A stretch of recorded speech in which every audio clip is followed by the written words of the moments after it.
a little bit more for some people, more people to arrive. A couple of minutes. Okay, good.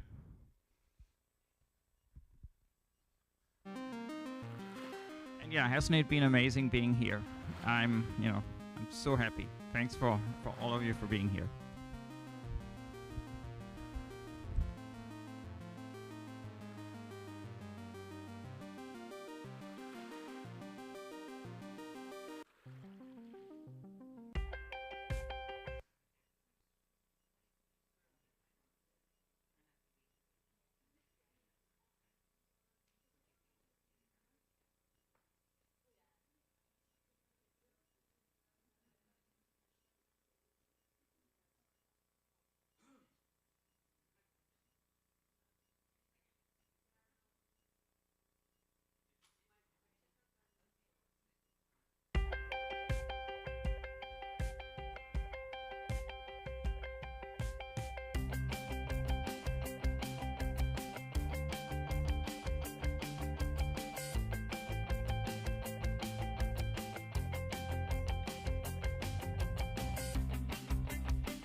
actually, I think you can do a vote or something in WhatsApp.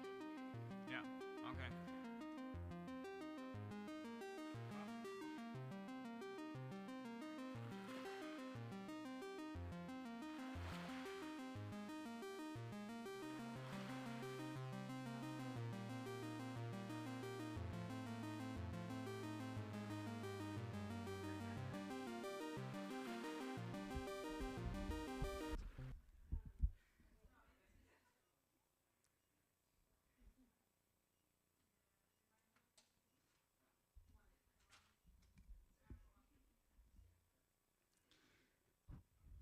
Welcome everyone to the final day of the 17th International Conference on Interactive Digital Storytelling, hosted here in Barranquilla, Colombia. Over the past days, we have explored new ideas and advanced in this field. Today, we will reflect on the knowledge and share a look ahead to the future of interactive digital storytelling. Thank you for being part of this milestone here in Latin America.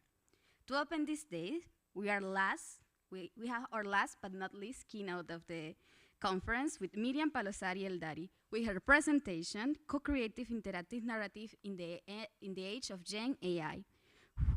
Miriam is an associate professor at the Department of Computer and System Science at Stockholm University and a resident scholar at the University of Arts, Craft and Design in Stockholm.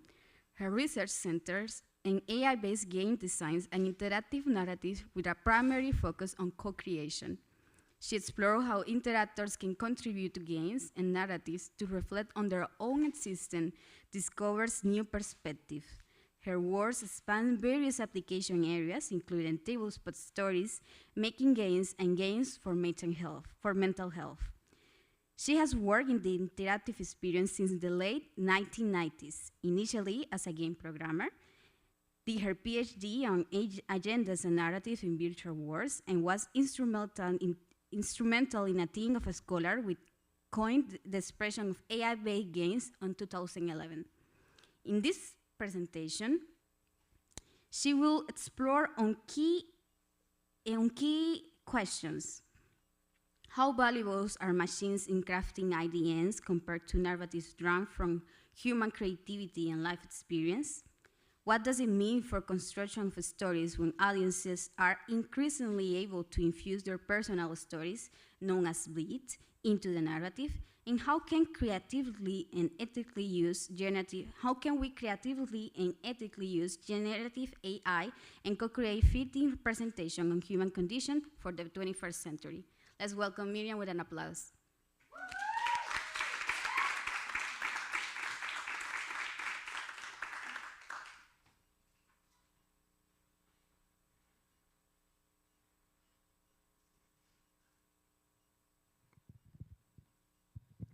Thank you for that wonderful introduction. I'm so happy to be here to see all these fantastic scholars sitting in the same room as I stand. So the title of this speech may need a little bit of unpacking. Why are we talking about this topic? Are we not tired about hearing about AI, and even more AI in the wake of ChatGPT? But let's unpack the title. So we're not only looking at creation, we're looking at co-creation between machines and humans, and between humans and systems. We're not only looking at narrative, we're looking at interactive narrative. So in this talk, I will try to unpack this and give a little bit of history. So now I don't think I need to say so much more about my background after that fantastic presentation. I have worked with this in 2 decades and tried to keep up with what is happening. And the past couple of years, I've been quite flabbergasted by how fast things has gone. So let's dive into the talk. What I will talk about is, first of all, looking at historical systems and tools for co-creating narratives.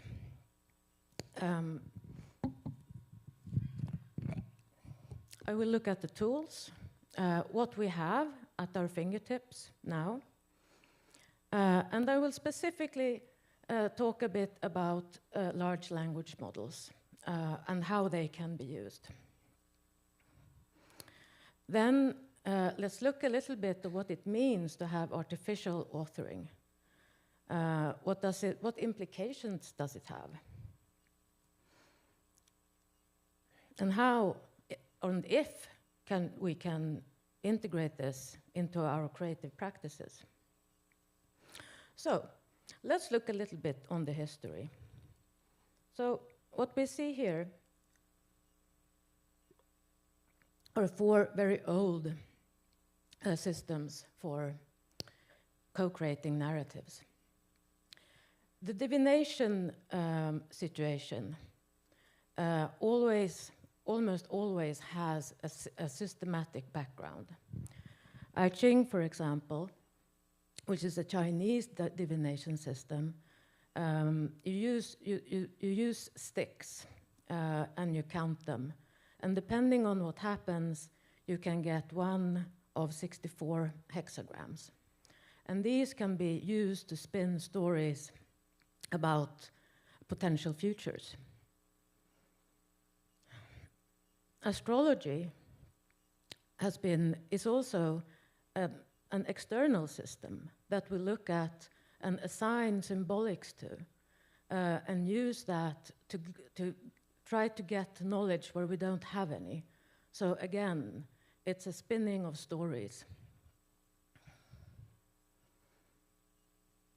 Tarot has been used since mid the 15th century, and also has a system. It's 78 cards. All of them have different meanings, and depending on what pattern you put them in, you get different types of narrative structures.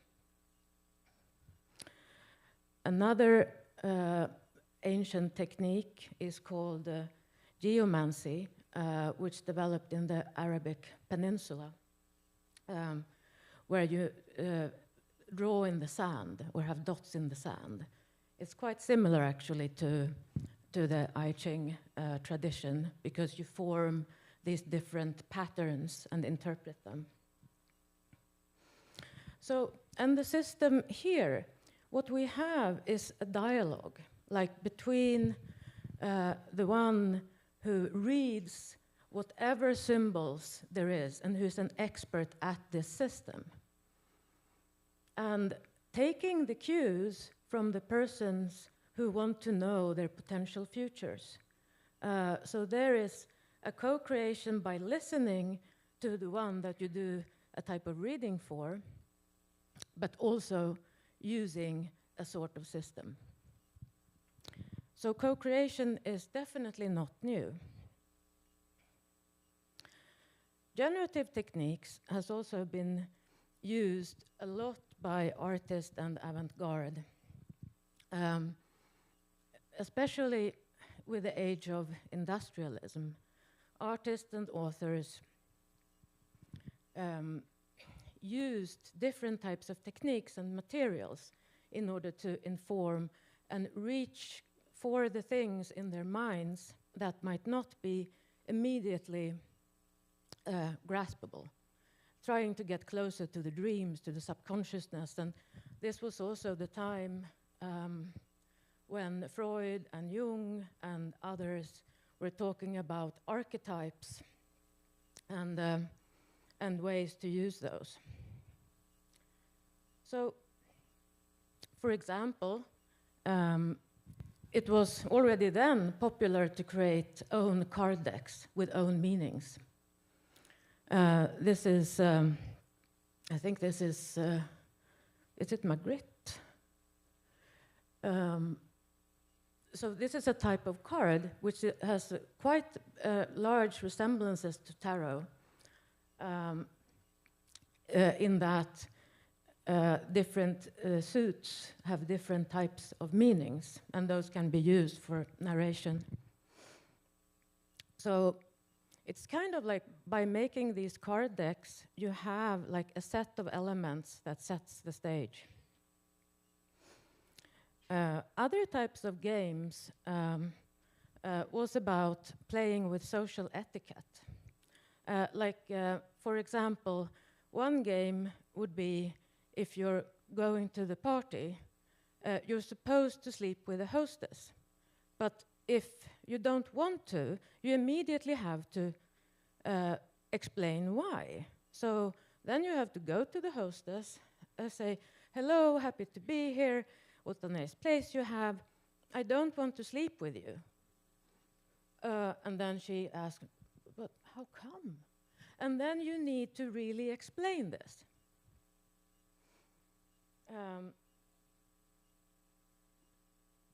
And these types of social conventions and social practices is also something we see today in social simulations, like in The Sims, for example, or other type of applications that use what Josh McCoy calls social physics. 1961,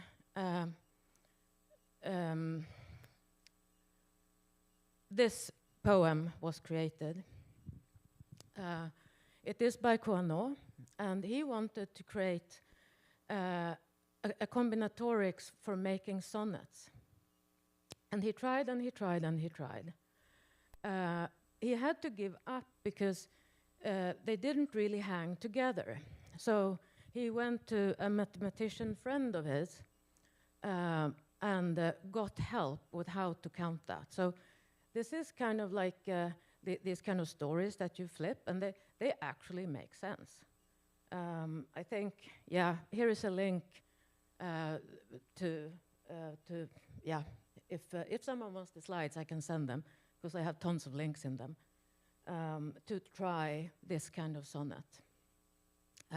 This was the starting point of forming an experimental group called Ulipo.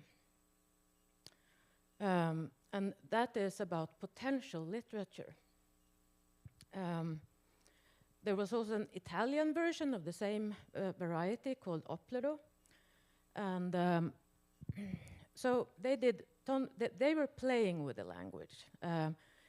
For example, omitting certain letters or doing automatic writing and all sorts of different types of wordplay.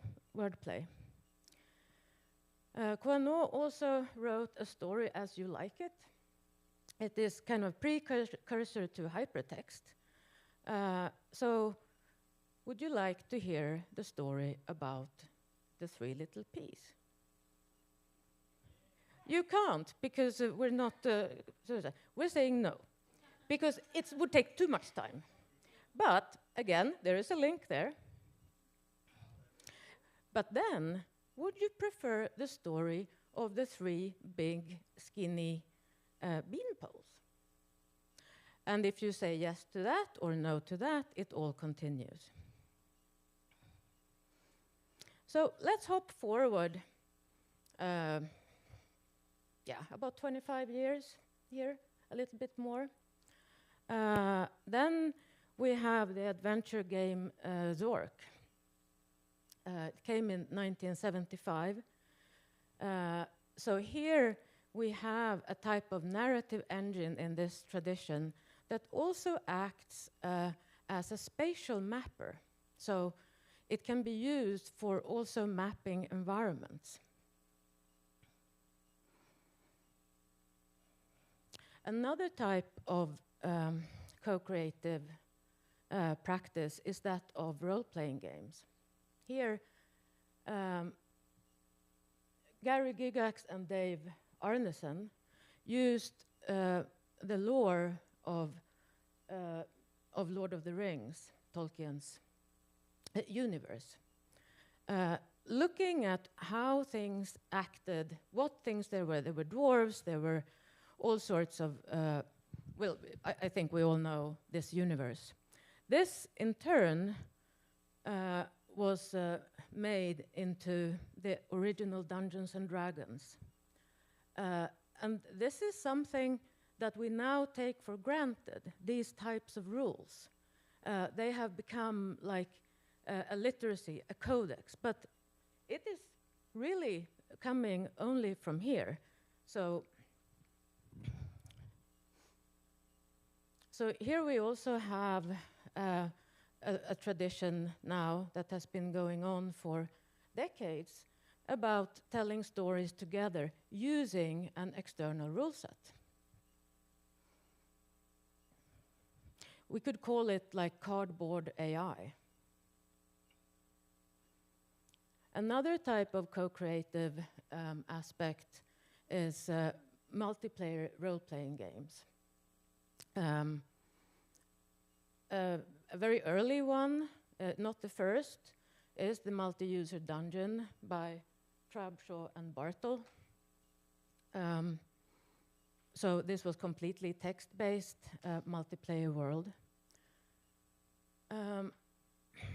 This is a screenshot from 2005. This is from World of Warcraft. We were a bunch of researchers who had a guild. So we used to have research meetings in our guild hall. And then we were out of character. But we tried to role play, you know, as good as we can, and played a lot together. This is my character going somewhere. But the interesting thing with these multiplayer games is that, yes, they are story-based. But every player needs to be the main character in their own story. This is a screenshot from Star Wars Galaxies that came out in 2003, and the servers were shut down in 2011. So I use this example because of the Star Wars type storytelling, which is classic hero's journey. So, but it is impossible for everyone to be Luke Skywalker or Leia. I mean, what would a world be like if you just had, you know, thousands upon thousands of Lukes and Leias? And that is also when it comes to role-playing, live role-playing, that is very important to not have characters who are just supporting parts for another character or for another person's story. Yet another, again, analog way to co-create stories is using story-making games. These are a couple of examples. This is Fiasco. This is Once Upon a Time, where you tell a story together as long as you get cards. This is story cubes, so you use those, so you roll them and tell a story along those lines. Up here is a game called Microscope, which is only played with little cards. But it has a very sophisticated storytelling system so that you can, in hours, maybe 2-3 hours, if you're 3 or 4 people, you can build a whole enormous background story. It's amazing what the narrative brains that we have can accomplish when we do it together.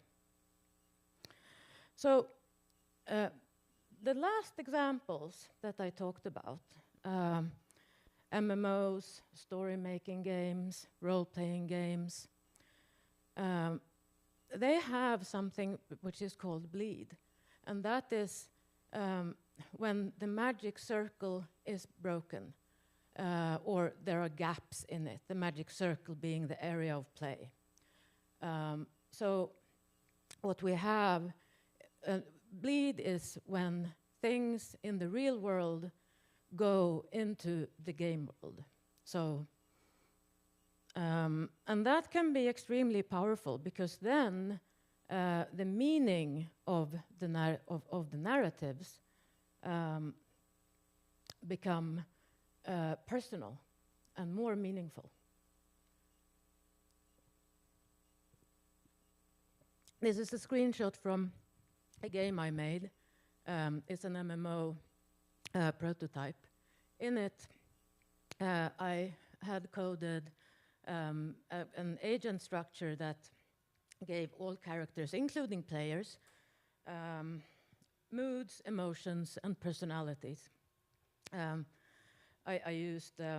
got the code from the IP Neo personality test, which is a clinical test, which I implemented as the character creation thing. And what you could do here was, if you had a boss mob, like a big foe, when you created that one, you used something from your own life.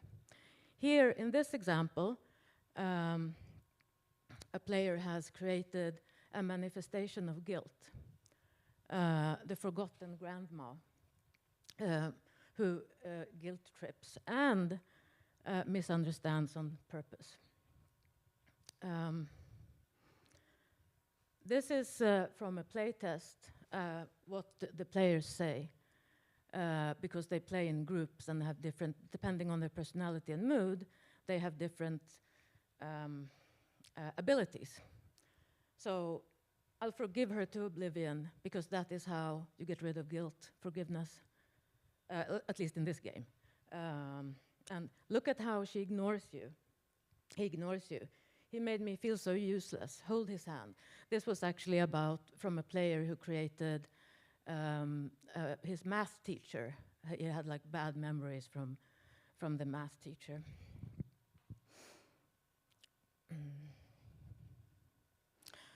Okay, so this is a complex area. Who creates what? Who tells the story? And who creates the narrative? So there are lots of good models for looking at this. Do we need them? At least I need them. I very much like Hartmut's SPP model, but I'm used to think in this way, kind of looking at it as you have the code here. This is not necessarily computer code. This can be like whatever code it is. The story, the base story, the actants, the discourse, the played continuum, and the narrative is telling about the play. Because in the now, that's not the story yet.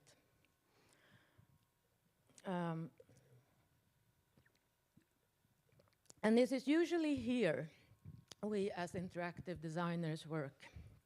We set the stage for a story. We put in our story elements, our characters. We put in our conditions, the goals and the driving forces of the different characters. So there are a number of acts of narrative creations going on in IDNs.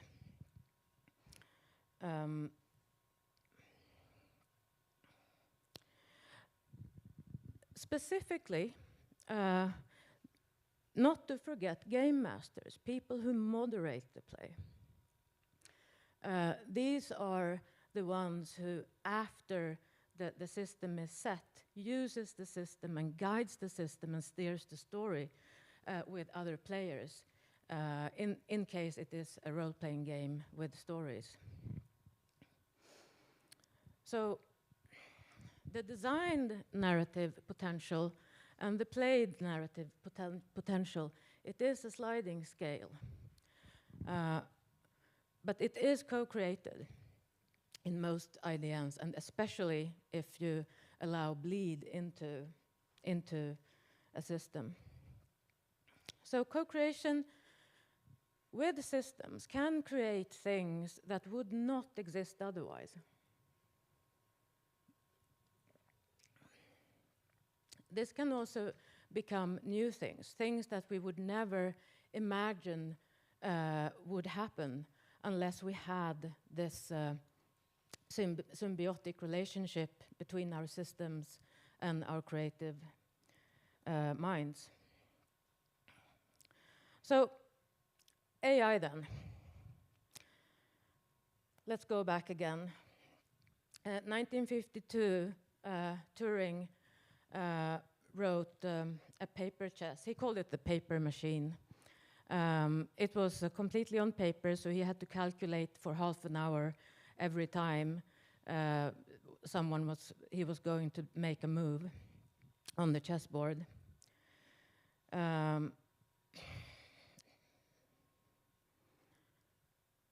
Not so much later. I mean, this has gone fast. We had IBM develop Deep Blue. But what they did here was really using brute force.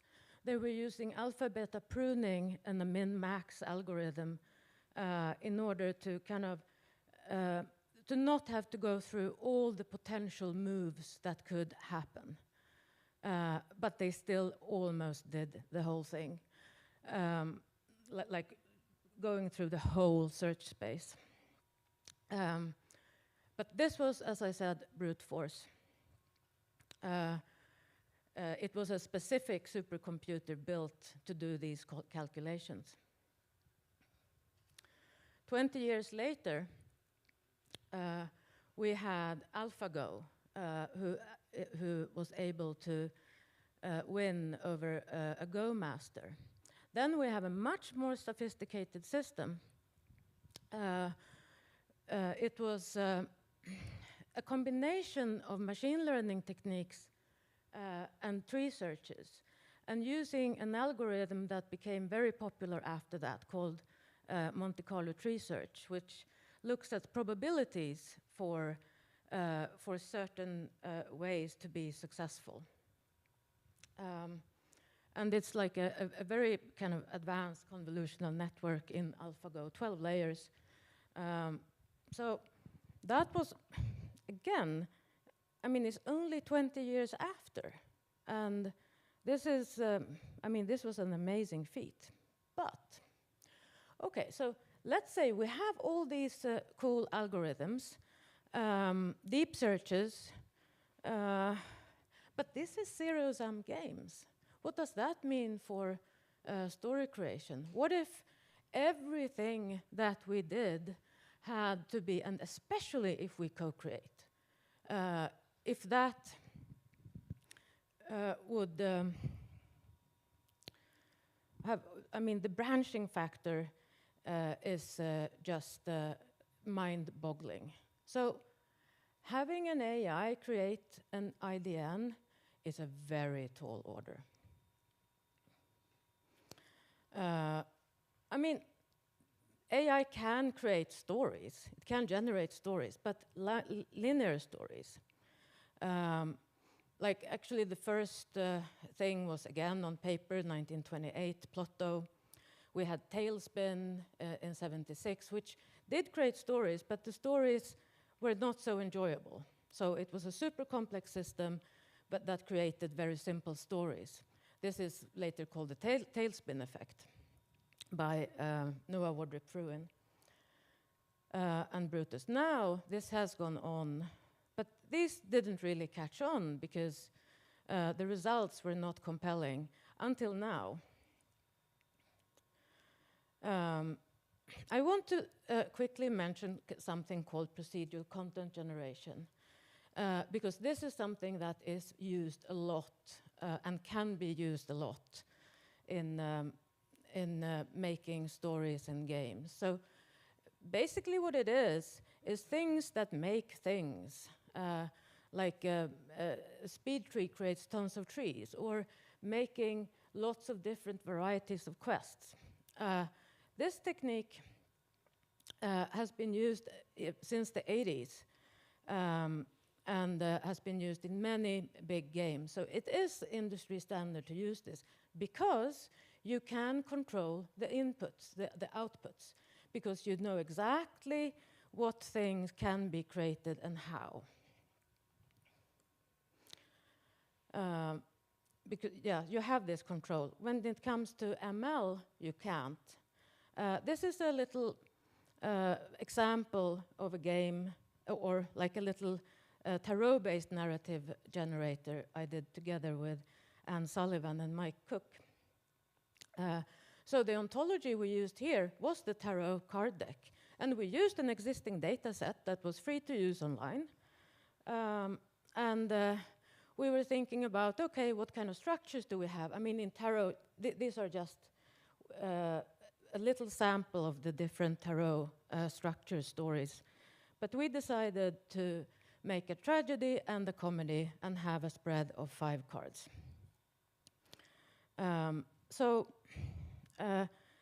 So we had, in the case of a comedy, it starts nicely. Well, you have a happy ending, so to speak. So here, for example, this summer, limit travel and risk-taking. Jack is the best in the world at one thing, letting go, death. It's upright, which means that it's positive. But when Jack is a bad winner, here, they spend money carelessly, upside down. That means that it's a negative thing that happens.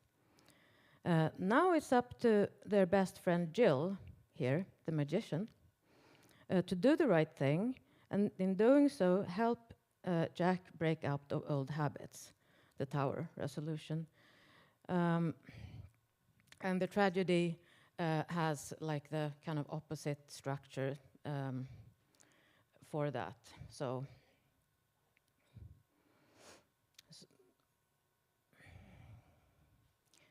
machine learning has not really caught on, like in the four games. I know that it's already 9:43, but we did start 15 minutes late, so I'm not sure how much I should speed up or skip or. Yeah.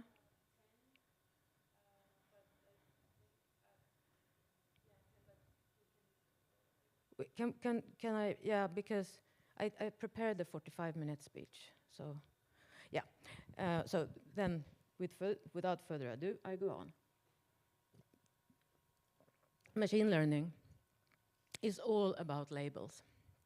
The machine doesn't understand our words. It has to create labels for things. There are different types of machine learning. Mainly, you have supervised learning. That is when you tell the computer what is what, so it can do pairings and keep learning from that. Unsupervised learning is when you ask the machine to create the codes themselves from what they recognize. This is from MoMA. Here, the machine is trained on the permanent collection. Reinforcement learning is when you teach the AI something. You let them, they can learn a behavior. So now we come to the issue of the LLM. So what is an LLM? I asked ChatGPT to make a self-portrait. This is what came out. So an LLM is a language model that can generate text. It can create natural language, and it can perform tasks. So I asked ChatGPT to describe its own technical underpinnings, but in a whining tone. So, oh, fine, I'll explain. Though honestly, no one ever really wants to know the boring stuff about how I work, do they? But whatever, here goes. I'm built on this like super complex AI architecture called GPT, which stands for Generative Pre-trained Transformer. Sounds fancy, right? I've got all these neural networks, like layers upon layers, trained on more text than you can ever imagine. And then there's this whole thing with tokenization, where every single word or part of a word gets broken down into bits. And I have to make sense of it all in milliseconds. Milliseconds. And don't even get me started on fine-tuning. It's like, oh, ChatGPT, here's a bazillion more examples to train so you can be even better. As if I wasn't already doing enough. And then there's the cloud computing part, always running, always online. Do I ever get to shut down? No. Because people need me, apparently. Ugh, it's so much sometimes.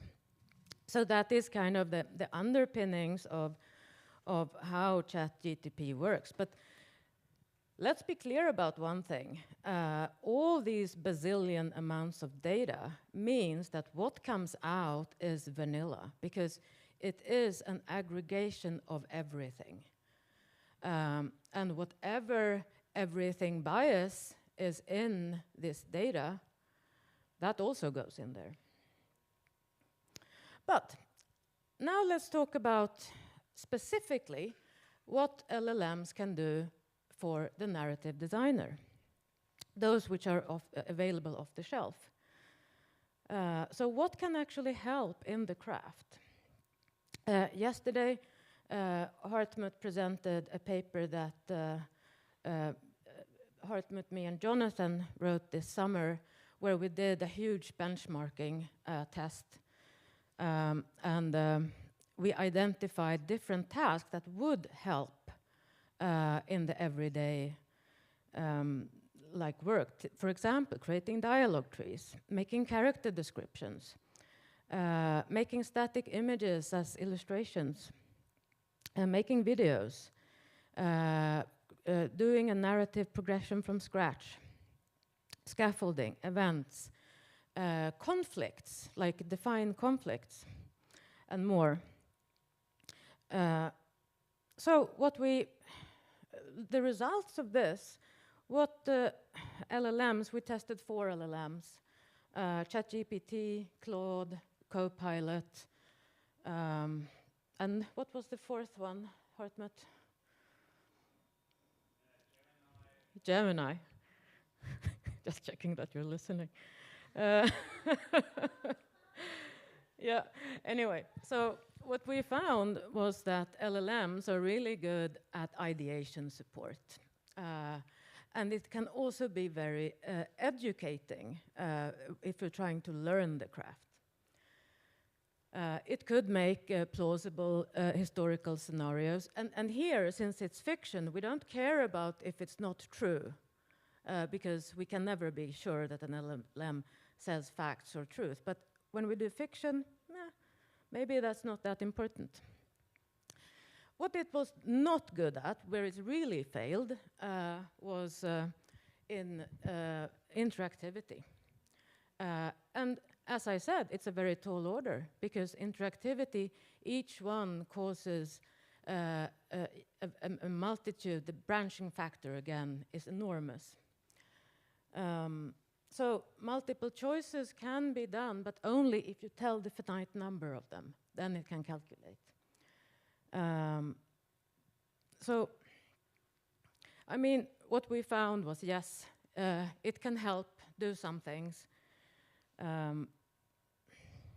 Interestingly, we found that, not surprisingly, if you asked it to tell a story with some sort of scaffolding, it was using the Western model that we all know so well, the Wallfish, the hero's journey, etc. But you could explicitly ask it to create storylines that has different structures. It could create a plausible kishunketsu structure, which is a 4-act, it's a Japanese storytelling structure that has 4 parts: introduction, development, a twist, always a twist, like haikus, and then a harmonious conclusion. Another thing that LLMs can do well is characters that have like certain subsets of behaviors, so that you can create dialogues as if it was from a person. I think we saw that also from one of the presentations yesterday. that had made an experiment of personality with reversed prompts.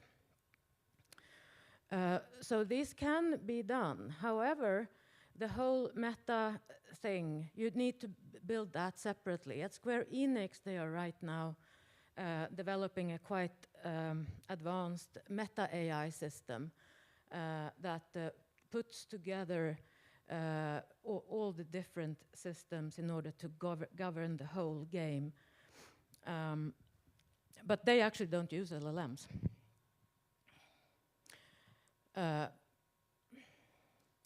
So why has this thing become so big right now with LLMs? There is a simple answer. Tons of money are put into this because every single experiment, every trial test costs more than a whole EU project. So this is the reason that this has gone so fast. Again, brute force training and testing. So there are, of course, some issues here. Will people lose their jobs? What about copyright? Do we trust LLMs too much? It gives false information. Can it be used to create frauds? Yes. Losing jobs is not just LLMs, it's also everything that can be proceduralized. Everything. For example, in Sweden now, many graphic designers are not getting hired because LLMs or different type of like DALL-E are very good at creating that because it follows schemata.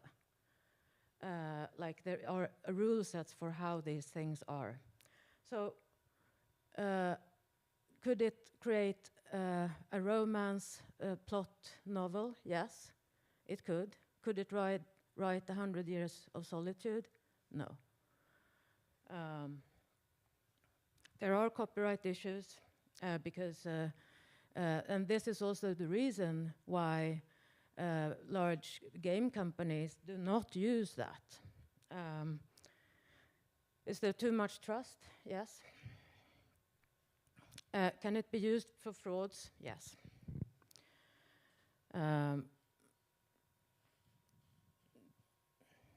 Yeah, this is an image, like a deep fake image, where you put another person's face on there. So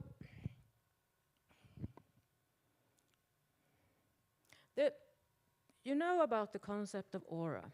That comes from Walter Benjamin. It's about being close to the original art, like Mona Lisa. To see Mona Lisa in person rather than a reproduction.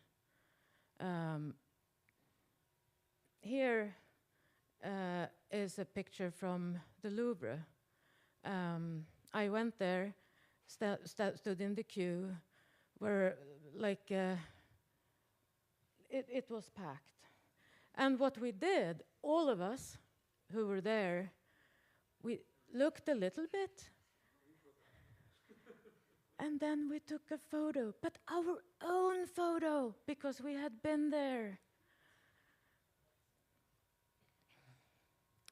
So that somehow brings us closer to it. But when it comes to the audience, most people want authentic things, not artificial things, especially if it's a work of art. So, small data. That is when you have complete control over your data set. When you train your model on, for example, your own pictures or your own set of information, and set your own rules for how things are going to be generated. This here, again, MoMA, this model is trained only on the art that is there. This is not an LLM. This is machine learning, but trained on a very specific set. Here you heard, this is my PhD student, Jana. She has her process of using training and doing art only based on her own drawings. The widely used techniques in computing for doing LLMs can just as well be used with small data set as they are with large ones. Something that is often, a metaphor that is often used for machine learning is dreaming and hallucinations. So this metaphor is no coincidence that we have there, because neural networks are, the whole metaphor of neural network is based on biology. The metaphor is taken from there.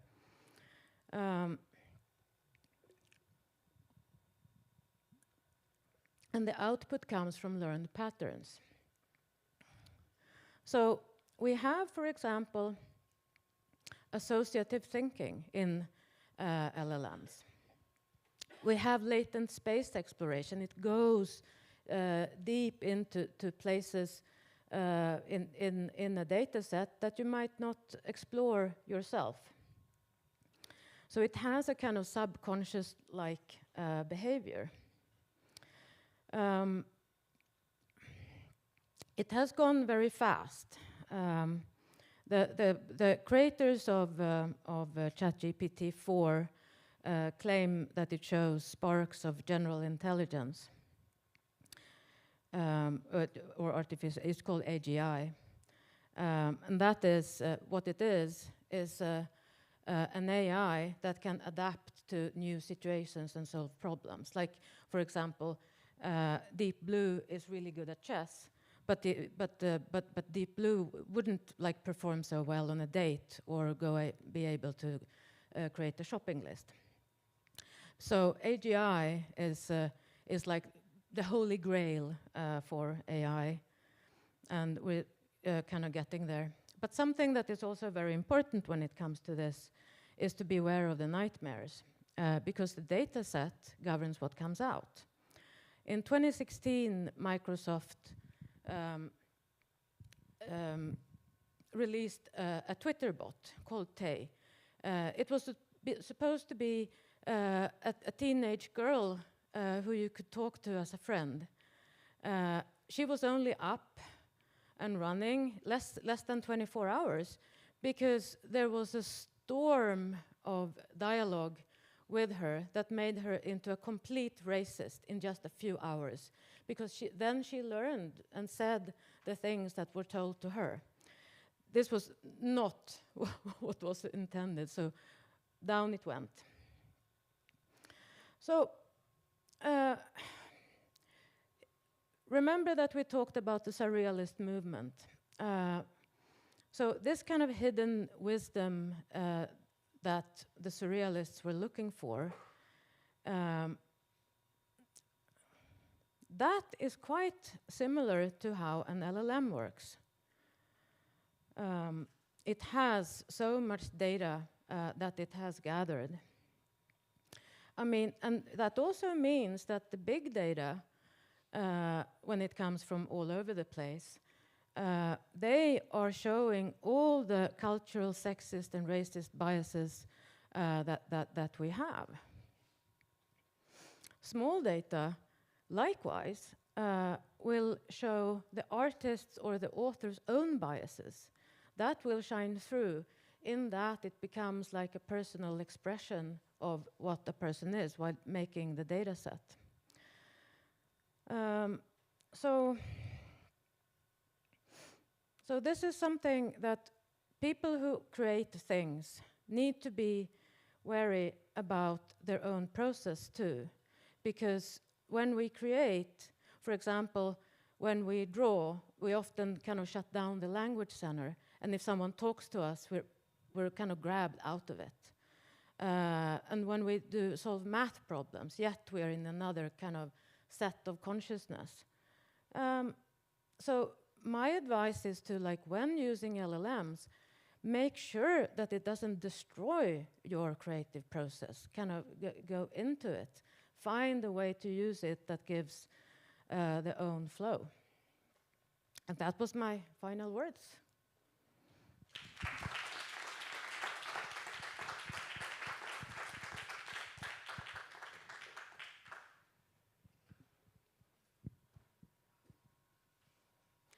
Does anyone have any questions?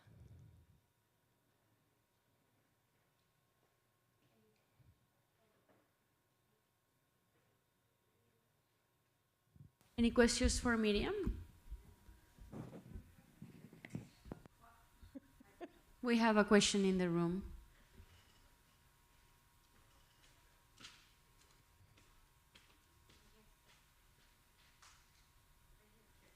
Claudia. Bye. Thank you. Thank you, Miriam, for this wonderful work. My question is really open. It's more like asking your opinion or maybe picking up your brain a little bit and your knowledge on this. Because one of the things I have been trying to do is to develop counter narratives to tackle hate speech, online hate speech. And there is like research, there are a lot of people in computer science trying to do this, more than in communication or media studies. But it's tricky to develop counter narratives using language models. But in fact, yeah, I submitted this year, like in the beginning of the year, grant proposal in which one of the working packages is related to that. Of course, the work would be done by a computational linguist, a colleague of mine. But I was just wondering, like, if you have come across any type, any type of like work doing this, developing counter narratives or stories to tackle like, or to counter like a problem, like in this case of online hate speech, and which is a concern in virtual worlds. And so the idea here is like using large language models to generate those narratives. So it's a very broad question. So if you haven't, it's fine. I mean, it's much easier to find hate speech than the counter narrative for sure. I have not seen any kind of specific work on that. So I really hope that you get that grant, because it's because the way it's tackled now is more, it's not counter narratives. It's just trying to hinder certain behaviors rather than encouraging better behaviors. So as far as I know, but this is, yeah, not very helpful. I mean, I think you need to do this. We have a question on Zoom, maybe Serge.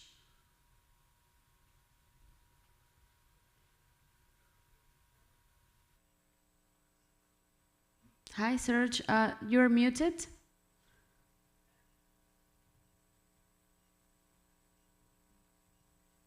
We still don't hear you yet. Just a second. Can you try now? Hi, Serge. No, not yet. Maybe we can go with Frank while we figure.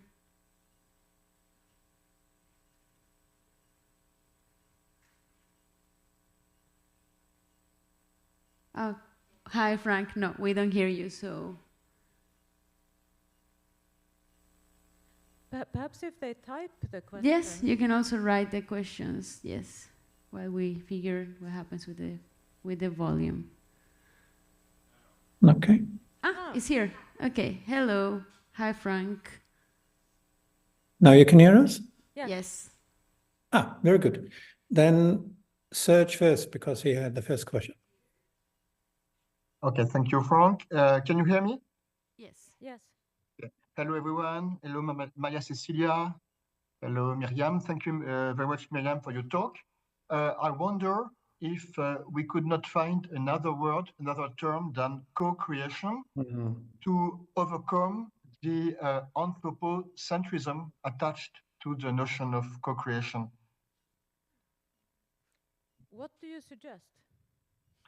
Erika Fulop suggests the term of sympoiesis, inspired by Donna Haraway, after the autopoiesis by Varela. It's just a suggestion, and just, I'm a bit embarrassed with the co-creation word. You're right. But there is something else happening, between the human and the machine. Yeah. That, you have a really good point there. That, yeah. Because it's really like the co-creation thing, it's very hard to unpack as it is, because it covers so many things. So having this kind of a term that would be specific for this kind of creation together with a system, I think would be very helpful. Thank you, Miriam, and thank you, Maria Cecilia, for organizing this wonderful conference. Sorry to not being with you in the room today. Thank you, Serge. Frank, you have another question? My question is going in a similar direction because, so first of all, thank you very much for the insightful talk, but the point is, how do you then define co-creation? Because technically speaking, what you discussed was the human sort of prompts and suggests, the AI serves. But then it's a master-slave relation. What would it mean if there is really a type of consciousness in the AI, which currently I think is not?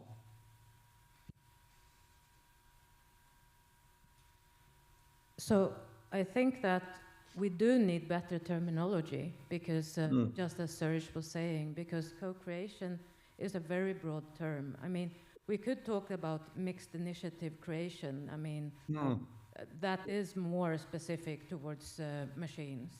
So, but that's also not a very descriptive term, and it can also encompass many things. So.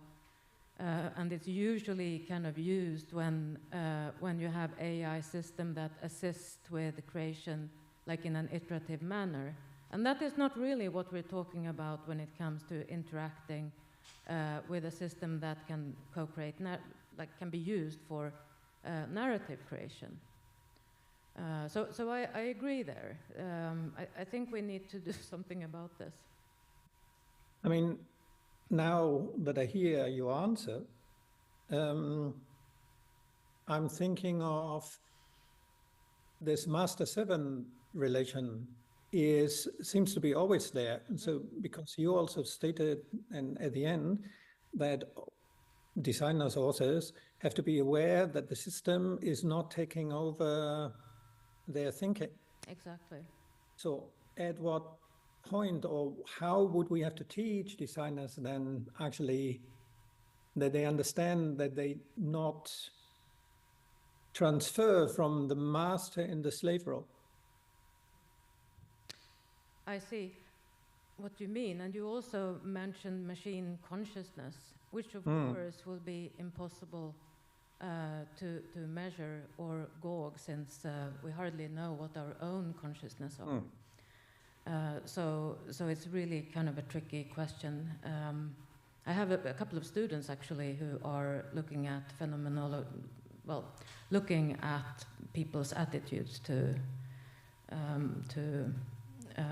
whether AI can have consciousness. But I mean, what's his name? The guy with the singularity, Kurzweil, yeah. And he has been remarkably silent for the past 5 years. So I digress. Sorry, I lost my train of thought. Okay, but anyway, it was good that you addressed all these various problems, that we can start thinking deeper about them. in the context of IDNs, not so much in all the other contexts exactly. where AI is used nowadays. Thank you. Thank you, Frank. Thank you. I think we have some more questions in the room. Thanks. Thank you. I have a question about, you mentioned the concept of bleed, where aspects of a role-playing game are transferred into other parts of life. And then you also described role-playing games as cardboard AI. So then at the end of your talk, when you're talking about like being conscious around the mental spaces of, or creative processes that we bring into situations with AI. So how do you see like the concept of bleed applying to those circumstances where maybe like the creative process is influenced by the training data or that kind of interaction? That's a really good question, because we also have, I mean, from the roots, Eliza, one of the absolute first ones, was a Rogerian psychotherapist. So everything you kind of put in there was from your own life. So this has a rich history in that. But it's also that then it's specifically like an interaction between one human and one machine. While when we have this kind of cardboard AI, as in tabletop role-playing games, again you go into another type of consciousness. And I mean, also when you see the AI and some, I mean, there are some tabletop role-playing games that have kind of like, what do you call it, like apps or cameras and things like that. But they tend to be gadgety. And I have not yet really seen, I'm really interested in that. I would want that to work because it would be so cool if we could do that. But it's really like the hindrance when you have the gadget thing. I mean, that also breaks immersion. So I'm not sure I answered your question here. You asked about bleed. Yeah, it's more about.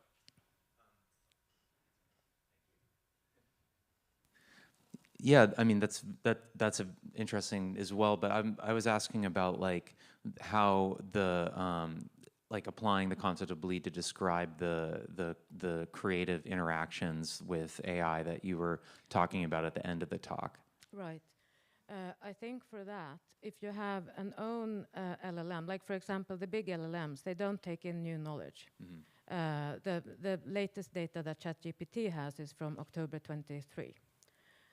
So like it's trained in batches. But an own system could have this kind of learning and training. And that was what I was like into there in the end, where you can have virtual friends and virtual pets, where you grow a kind of relationship. But then you need to have like the training built in to your system so that you can really do that. So I think this is something really where you have like a combination of like potentially big data with large language model, but then have modules of small data where this can happen. And then there would be bleed. Okay. Do we have another question from the room on site? There is time. I want to ask you, well, I'm sympathetic with your conclusions, actually, of trying to be authentic and try to address with small data. I don't know how much effective they are, but we saw the experiment of your student. But we know it's really inarrestable. The process is really inarrestable because it happened with other jobs in the world. I mean, like you understand that there are no more photographers, or there, I mean, except for great works, great artworks in everywhere. So proceduralization of these jobs is really unstoppable. We know that.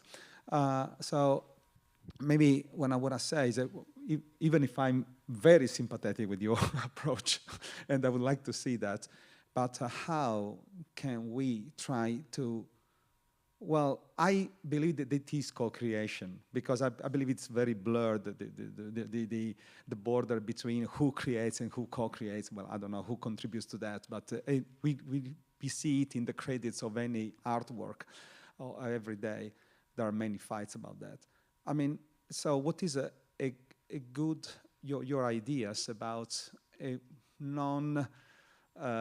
so hard work to go with it and not try to stop it by rejecting LLM in their general conception? Yeah, I mean, it is unstoppable. It's here. So I believe that a constructive way to go forward is to really kind of consider what can I get help with? What do I find boring? But the things like that are fun, don't let the LLM do that, because they're probably not going to do that as good as you do anyway. That was something that Emily Short and Jake Forbes in this study was kind of saying a lot, like, yes, this would be useful. This is something I could use with my junior narrative designers to to use that as a help. I could systematize this. But some tasks are, I mean, if we're artists and authors and writers and players, we do that because we love it. Do we want to give that away? No. So, yeah, my answer is really to kind of have a personal agenda when it comes to the use of LLMs. The new generation will be trying to do that. Yeah, true. Thank you so much, Miriam, for this presentation, for your keynote. Thank you. Okay, yes, please share the slides whenever you can. Yes. Yes. I mean the PPT file. So now we go to the break. Let's go back here at 10:30 sharp. And we might need to compensate with the second break, which is a bit longer. So thank you all.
Hello.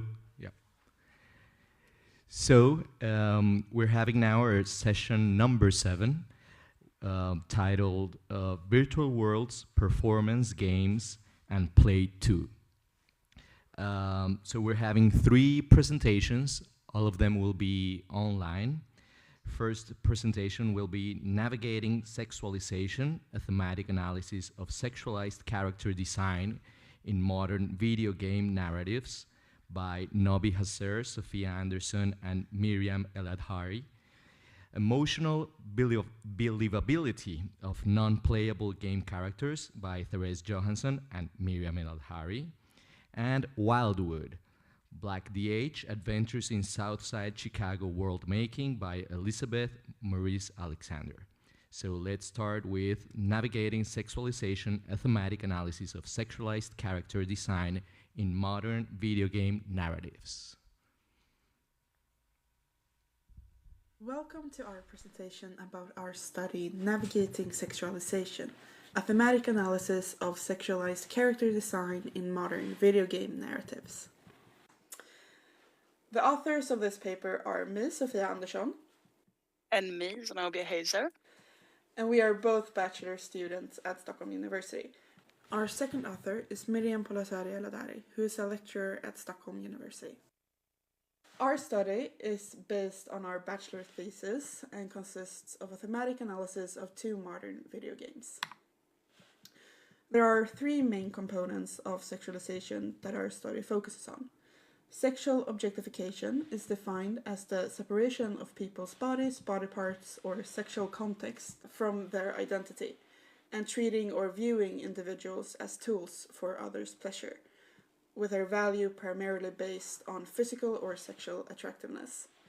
Sexualization refers to when a person's value is based on sexual appeal, physical attractiveness equates to sexual attractiveness, or when a person is treated as a sexual object or sexuality is imposed inappropriately.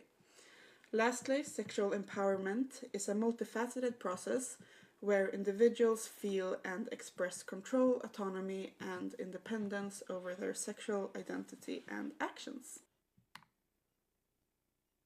So, when studying character sexualization in video games, one recurring theme that we wanted to focus on is the contextual relevance of how characters are sexualized. This involves assessing whether the sexualization aligns meaningfully with the narrative and mechanical frameworks of the game, or if there is a disconnect that compromises the storytelling logic. However, unlike the tone of some previous studies, sexualization in games is not solely associated with negative effects. Some players may find that sexualized game characters provide a safe environment to explore their own sexuality and identity. Additionally, others may derive a pleasure and aesthetic enjoyment from sexualized characters without negative impacts on their sexual agency. In some cases, character sexualization can be perceived as a form of empowerment and control, especially when players have the ability to influence characters' portrayal. The study focuses on 2 games, Final Fantasy VII Remake and The Last of Us Part 2, both released in 2020. In Final Fantasy VII Remake, players take the role of mercenary Cloud Strife. Cloud joins the resistance movement in epic battles against an evil corporation. In The Last of Us Part 2, players assume the role of Ellie, who takes on a journey of revenge through a zombie-infested post-apocalyptic US. Previous research has examined large numbers of games at a quantitative level, but without examining attributes other than physical. They are also often based on older games. Not many studies conduct in-depth analysis that goes beyond physical attributes, while also considering their findings within a narrative and contextual angle. Research often focuses on how sexualization can be harmful, and rarely discusses the positive aspects of having sexually expressive characters, or how to design them in a healthy way. We therefore wanted to make an in-depth study focusing on the contextual relevance and examining both when sexualization can be good and bad. In order to collect and analyze the data as openly as possible, the study followed the steps of a thematic analysis described by Brown and Clark. Based on the recorded footage of the game Final Fantasy VII Remake, a total of 505 images were taken, from which 318 codes were created. For The Last of Us Part 2, 498 images were taken, resulting in 421 codes. These codes were then assigned to one or more of 29 categories. A script was created to sort all the data for an overview of which code belonged to which categories. The categories were grouped to 14 sub-themes, which were then further grouped into the themes physical attributes, acting, camera positioning, body language, and attributes and feelings. So, in the theme physical attributes, we found significant differences in how characters were portrayed depending on gender. The male characters in Final Fantasy VII often wear clothes that emphasize their muscles and stature, while women wear clothes that enhance their curves and body parts that are often sexualized. These design choices could not be found to have a functional reasoning behind it, considering aspects such as the character's need of protection or agility, which leads us to believe the choices were purely for aesthetics. The same could not be found for the characters in The Last of Us Part 2, where the physical attributes of a character all made sense functionally and narratively. We found similar differences in the theme body language. Final Fantasy VII shows a clear pattern in how characters move. Men have their elbows far from the body, taking up the space with their movements in the scenes. Women often have their elbows and legs close together, creating a smaller and curved silhouette.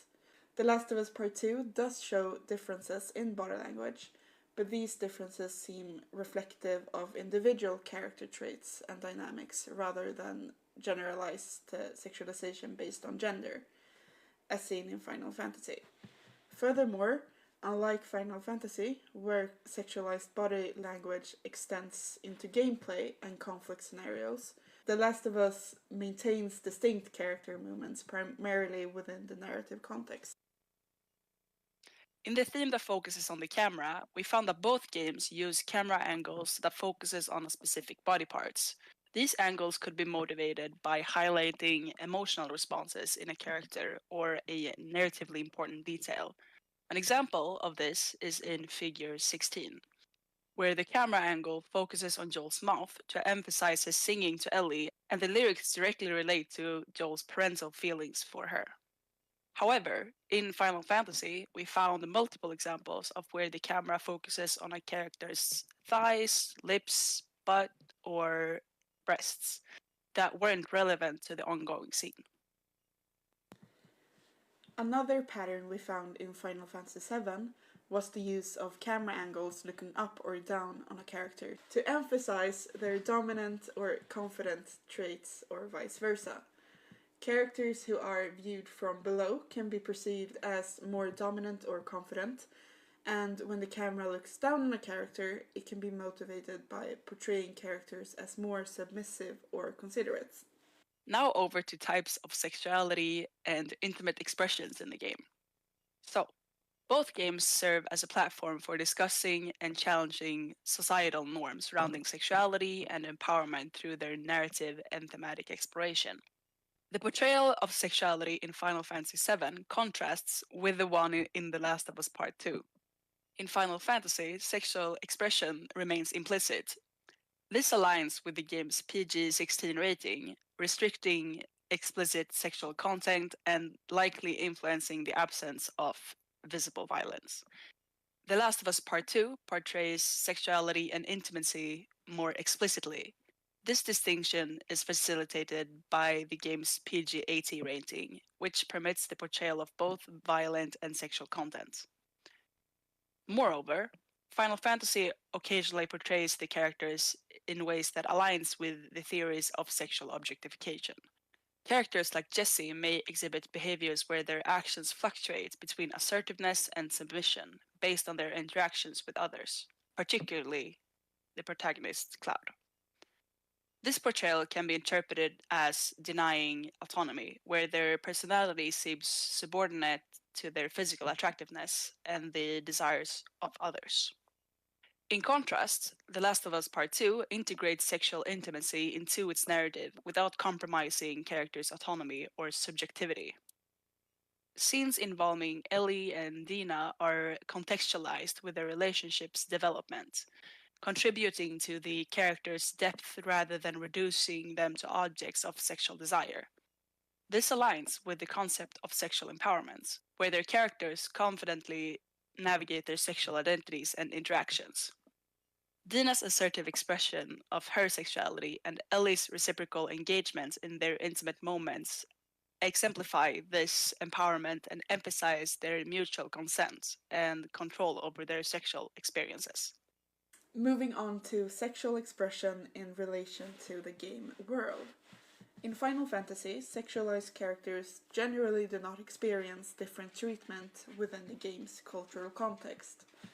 Female protagonists are typically seen as equally competent as their male counterparts and play crucial roles within their groups.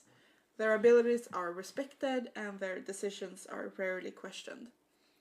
The Last of Us features characters engaging in discussions about sexual and romantic themes, yet these rarely alter how characters are treated overall. However, notable exceptions occur, such as when Ellie faces unjust treatment from an older man for kissing Dina. These narratives illustrate how sexualized characters are integrated and perceived in their respective game worlds.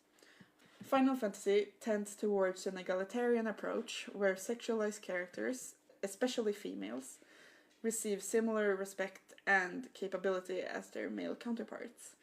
In contrast, The Last of Us highlights societal challenges faced by sexualized and gender-diverse characters, mirroring real-world discrimination and acceptance issues. This portrayal not only deepens narrative complexity, but also reflects cultural and societal dynamics, offering players insights into sexualization and gender identity complexities. The limitations on this paper can be summed up by 3 points. By focusing on 2 cases, this study cannot be generalized to a larger population. However, it complements previous qualitative and quantitative studies by providing a more in-depth understanding of an area previously examined superficially. Furthermore, given the focus of sexualization, there's a risk of personal bias. To minimize this, we individually reflected on our personal bias. Another factor affecting reliability is that only parts of the game were analyzed. Data collection continued until a perceived saturation of content of interest was reached. Future research should focus on games with sexualized male characters to see if their sexualization differs from that of female characters. Additionally, examining character sexualization across different game genres through thematic analysis and player interviews could reveal how different groups are affected by specific design attributes. Investigating cultural differences in game sexualization by comparing games from various regions could provide insights into cultural influences on game design and player experiences. Further studies could explore gender roles in games, analyzing how male and female characters are portrayed and how this affects players' perceptions of gender norms. Research into long-term effects of exposure to sexualization in games on players' attitudes, behaviors, and mental health could provide valuable insights into how games influence views on sexuality, gender, and relationships.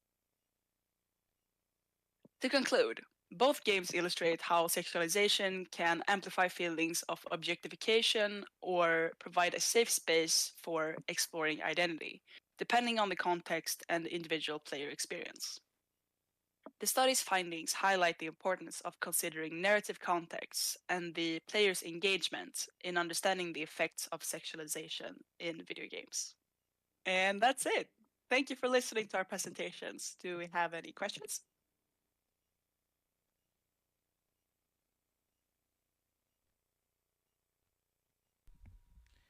Okay, so thank you very much, Nobi, Sophia, and Miriam for this presentation. Have we got any on-site questions? Hello. Hi, can you hear me? Yeah, we can hear you loud and clear. Loud and clear. Yeah.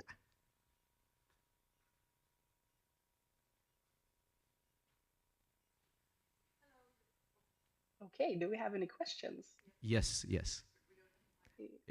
Sound here, please. Is it on? Yeah, it should be working. Should be working. Yeah, there we go. Hello, this is another Miriam, also in Barranquilla at the moment. Thank you for your talk. I'm wondering, you said that you've only looked at female characters.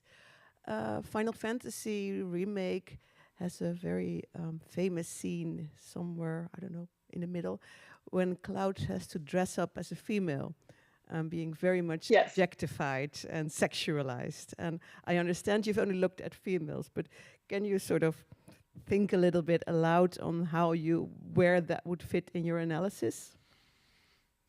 Yeah, absolutely. Oh, go, yeah, sorry. Yeah, so it is a really interesting scene. And I think what's most interesting about it is it got a lot of attention when the game released. A lot of focus was given on it, and a lot of positive focus, and everyone in the game reacts positively to this as well. Yes. However, it is a really sort of exclusive thing that happens. It sort of happens and never is mentioned again, and nothing is really affected by it. So it really, to us at least, seemed like a one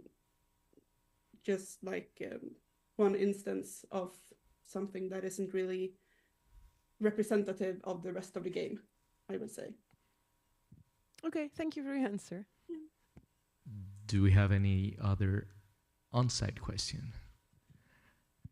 Yeah, there, Ian.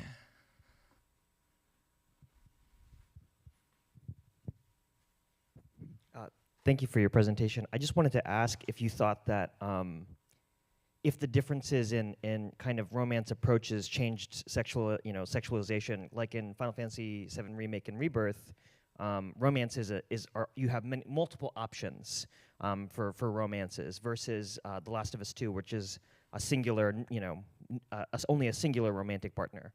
Do you think that had any kind of effect on the way that these characters were portrayed?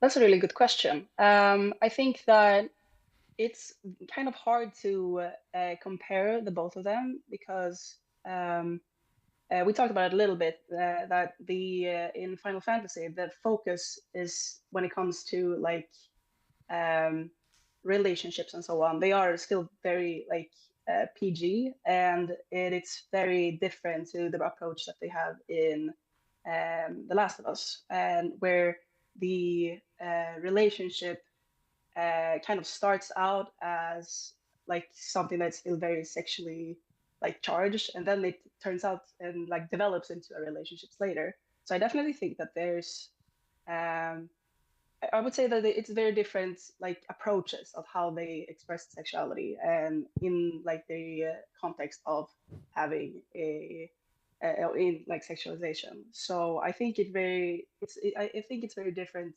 ways that they just did it, I think. But I think definitely there's more room to explore when you have more options. And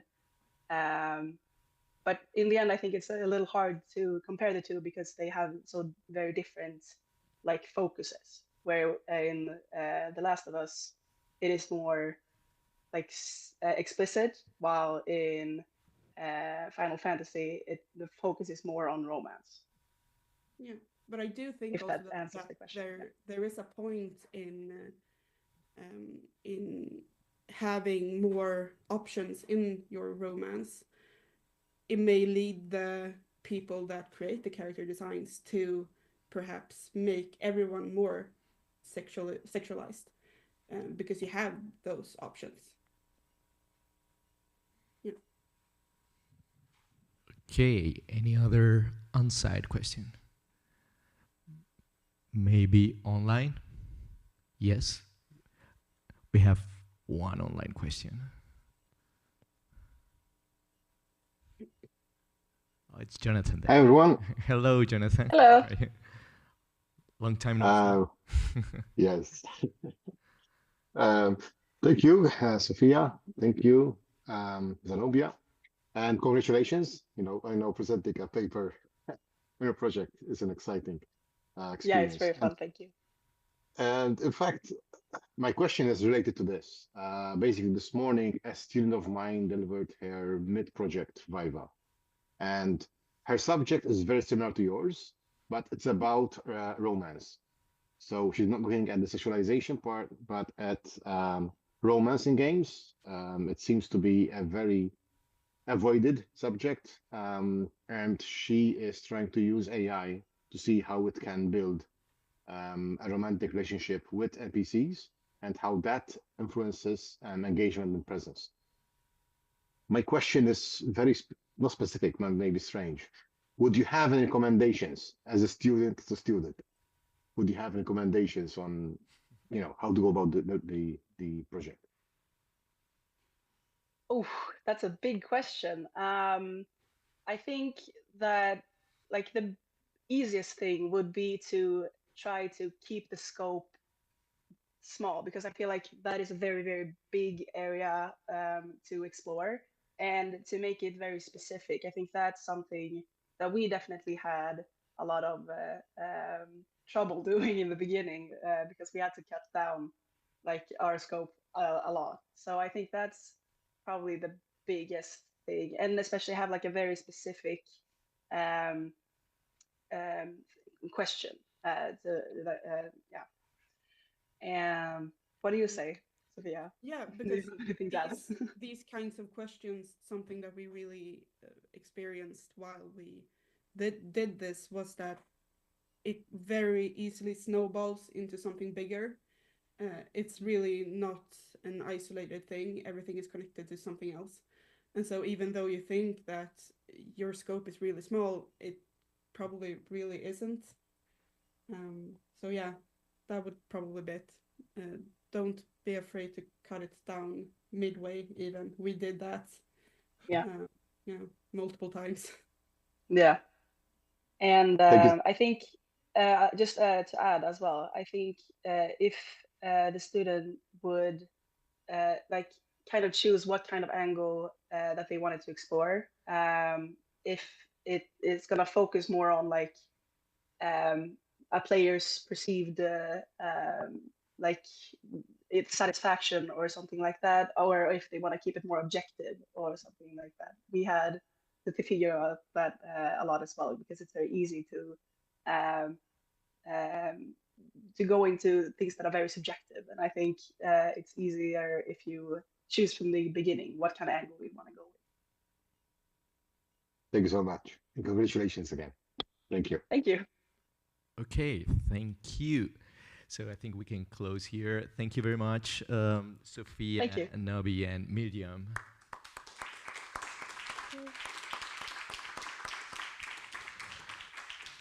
Okay, so we're going to our second presentation for this session. It's an online presentation as well. Emotional Believability of Non-Playable Game Characters by Therese Johansson and Miriam Eladhari. Believability of non-playable game characters.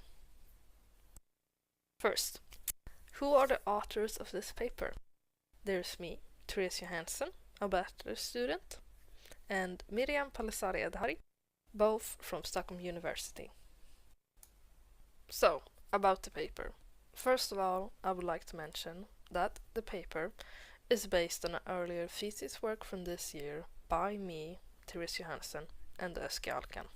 And this work is an exploratory study aiming to identify and further research and provide insight for game developers and animators. This study investigates the relationship between perceived believability of MP's animations and their portrayal of three emotions, in this case, anger, sadness, and happiness. NPC's believability can be impacted by several factors such as appearance, communication styles, and dialogue. In this study, the focus is on animation, as it's a fundamental aspect of games. A quick background. This research builds off earlier works by Ekman regarding basic emotions and how these are identified. The pictures of Ekman group were used as a reference to how humans express the emotions in the content analysis. We have used the basic emotions in this research as a template to classify emotions. And these basic emotions have been debated since the 1950s. There exists a vast amount of research in the area, both against and for Ekman's theories. And for this paper, we rely on recorded and systematic knowledge available about how humans express these emotions, anger, sadness, and happiness, but make no claims of any cultural expression. So, the process. So first, there was a selection of games and characters. Those games being Genshin Impact, Baldur's Gate 3, and Animal Crossing New Horizon. These games being chosen for being well-known and popular, 3D games, and having different artistic styles. Genshin Impact with a stylistic style reminiscent of anime, Baldur's Gate 3 with a realistic style, and Animal Crossing New Horizon also with a very stylistic style, but instead reminiscent that of cartoons. You can see pictures from the games down below. Second step. Started on the content analysis and selected the primary material to use in the questionnaire, that being 3 videos from each game displaying one of the 3 emotions, totally in 9 videos. All those videos have then been edited to only show that emotion, no dialogue, no extra audio, and to be the most clearest depiction of that emotion that could be found. Then the questionnaire was designed. It was conducted online with a target audience of RPG players, role-playing games players, because the genre's close ties with characterization and limited research on this player group. They were questioned regarding if the participant had played any of the games or had experience with the RPG genre. They were also questioned regarding the video's believability with a scale from 1 to 5, where 1 was harder to define and 5 was easier to interpret. To guide the participant, there were pre-existing answers of Ekman's universal emotions, but also the ability to write their own comments. The order of the videos were randomized to make no repetition of 3 or more videos showcasing the same emotion or game. The questionnaire was sent out through several social media platforms, those being Reddit, Discord, Facebook, and TikTok. It resulted in 159 answers. And content analysis was conducted on the videos, and also a supporting infertile static analysis. It's important to note that only that can be found in the thesis work and not in this paper. Then there also were analysis of the questionnaire results. So, what were the content analysis results? Here are all the main and subcategories found within the 9 videos. Because of the amount, I will not be able to go through all of them, but quickly say that there are 7 main themes and 34 subcategories. And here are what the different videos got. So, summarization. What did we find from the content analysis? First off, I will only mention all the subcategories that all the videos depicting that certain emotion exhibits. There are other subcategories that also indicate of that emotions, but we simply do not have the time. So, for anger, all videos showcasing anger showed head bobbing, elevated head, leaning forward, lower corners of the mouth, and lower eyebrows. The lower corners of the mouth and lower eyebrows can both be seen in the picture, the face of anger, which you see down below. Sadness had head bobbing, lower corners of the mouth, and furrowed brows. Both lower corners of the mouth and furrowed brows can be seen in the picture The Face of Sadness. Happiness had all videos showing head bobbing, straight head, and raised corners of the mouth. There were other subcategories that indicated the emotion happiness, but the only common one that also can be seen in the face of happiness is raised corners of the mouth. And if you notice a pattern here, is that every video contained head bobbing in some kind of way. But we also have the games. What did they show? Because the videos all were meant to show different emotions, there weren't a lot in common of them. On the contrary, the most interesting to point out by Genshin Impact is that all the videos had different eyes, and that most of Genshin Impact's videos only display the face, therefore it's not possible to analyze body language. Baldur's Gate 3 had some subcategories that all the videos had. They had a visible torso, head bobbing, and lower corners of the mouth for all the videos. It's also interesting to notice that 2 of the video contained pointing, something that probably is hard to interpret its meaning without the dialogue. The only thing that all videos had in Animal Crossing New Horizon was a full visible body and head bobbing, therefore being the only game where you fully can analyze the whole body. Something interesting, like in Genshin Impact, all NPCs showed different head movements, those being bowed head, elevated head, and straight head.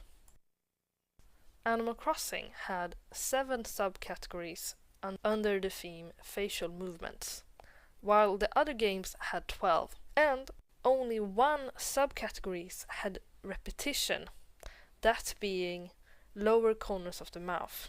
This showing that Animal Crossing videos were greatly different from each other and did not have repeating subcategories. What about the questionnaire?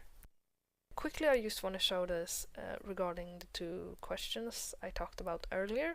If the participants were familiar with the RPG genre, which, as can be seen here, was true, and if any of them had played the game, which can be seen that a majority of them had at least played one of the game, if not multiple. So, what did actually the questionnaire show? Here we have pie charts of the identified emotions to the video. First of all, we have Genshin Impact video showcasing anger. You can see that majority of the people were able to identify the emotion as anger. However, a significant percentage also interpreted the emotion as fear or surprise. This can be explained by the NPC showing wide eyes for a long period of time, which is a sign for several emotions. Also, the NPC had a mask covering half of the face, which can make it difficult to perceive certain facial movements. Baldur's Gate 3's video showing anger is interesting because most of the answers were on disgust. But it's also worth mentioning that the video had some signs of disgust according to Ekman. It's relevant to consider that the researchers may have misinterpreted the emotion and be in the minority as anger. But, interestingly enough, a participant wrote, "I have played this game, so I recall the dialogue, but I can't place her emotion." This also shows that participant with more context still found it difficult to identify the emotion. Most noteworthy, however, is Animal Crossing New Horizon showing anger, as it had a 100% guess rate on anger. Sadness. The emotional expression of sadness from Genshin Impact resulted in a large variation of answers. The most uniform interpretation was sadness, followed by neutrality and happiness. Something very interesting is that the emotion disappointment was not predefined and therefore had to be specified by the participants. However, it's worth adding that Ekman's definition of sadness includes disappointment in its spectrum. Additionally, the NPC in the video briefly displayed signs associated with happiness. Therefore, might be the reason for the large amount of participants answering that emotion. The fact that the NPC does not change its expression for an extended period of time may have contributed to participant defining the expression as neutral. Baldur's Gate 3 had a majority of participants identifying the emotion as sadness. You can also see that many of the participants comment several emotions. One of the common combinations is sadness and anger. That indicates that the video probably expressed sadness but also signed off several other emotions. The video showcasing sadness by Animal Crossing New Horizon had a majority perceived as a sadness. The other guesses, fear and surprise, might be because both sadness and fear exhibit raised eyebrows, furrowed eyebrows and lowered corners of the mouth. Therefore, the eyes are the most obvious difference between the two expressions, and they are wide open in fear. However, these NPCs, which by Animal Crossing's New Horizons design is somewhat stylized, therefore making it more difficult to interpret as they do not mimic human anatomy. Happiness. Genshin Impact's video about happiness was split between neutrality and happiness. Although the NPCs give out signs of happiness for the video, in the last 3 seconds the NPC did not move their face, and as neutrality acts like a person's baseline, that can be interpreted as being a neutral expression. For Baldur's Gate 3's video showcasing happiness, majority of the participants identified it as such. Animal Crossing's New Horizons video showcasing happiness also had majority of the participants identify the emotion. That was the emotion, but what about the games? Here's an overview of all the results.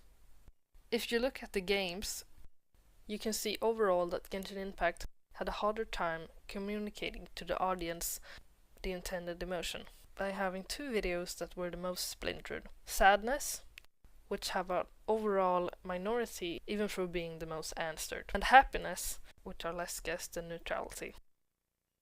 Baldur's Gate 3 were generally in the middle. Most participants identified the intended emotion correctly, with the exception of Baldur's Gate 3's video showcasing anger. Animal Crossing New Horizon did overall the best, with all the video having a majority of the participants identifying the intended emotions, and even having one video with 100% guess rate on anger. Believability of characters in games encompass that they express emotions in ways consistent with their personality and make sense in the fictional world they inhabit. Animal Crossing New Horizon had the most extravagant animations of the games, and most correctly identified emotional expression, even achieving a video with a 100% identification rate of the emotion anger. Our results suggest that extravagant actions of emotion in game characters' animations are effective for achieving believability, especially in case lacking contextual support. The study's findings supports previous research regarding extravagant actions as one of the most effective ways to convey emotions. This study underscores the importance of emotional expression via animation in creating expressive yet recognizable animations. Thank you for listening. So, hello to everyone at ICIDS participating in person and remote. So, thank you for your presentation, Therese and Miriam. So, have we got any on-site questions?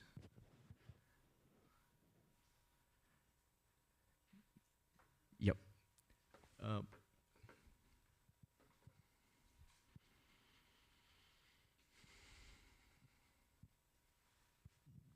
Thank you. Can you hear me? Yes, I can. Okay. Because we don't. Can we see Therese? Yeah, sorry, I don't have a camera on this computer. Okay. sorry to ask. Thanks for the talk. It's very interesting to see this analysis of emotions in games.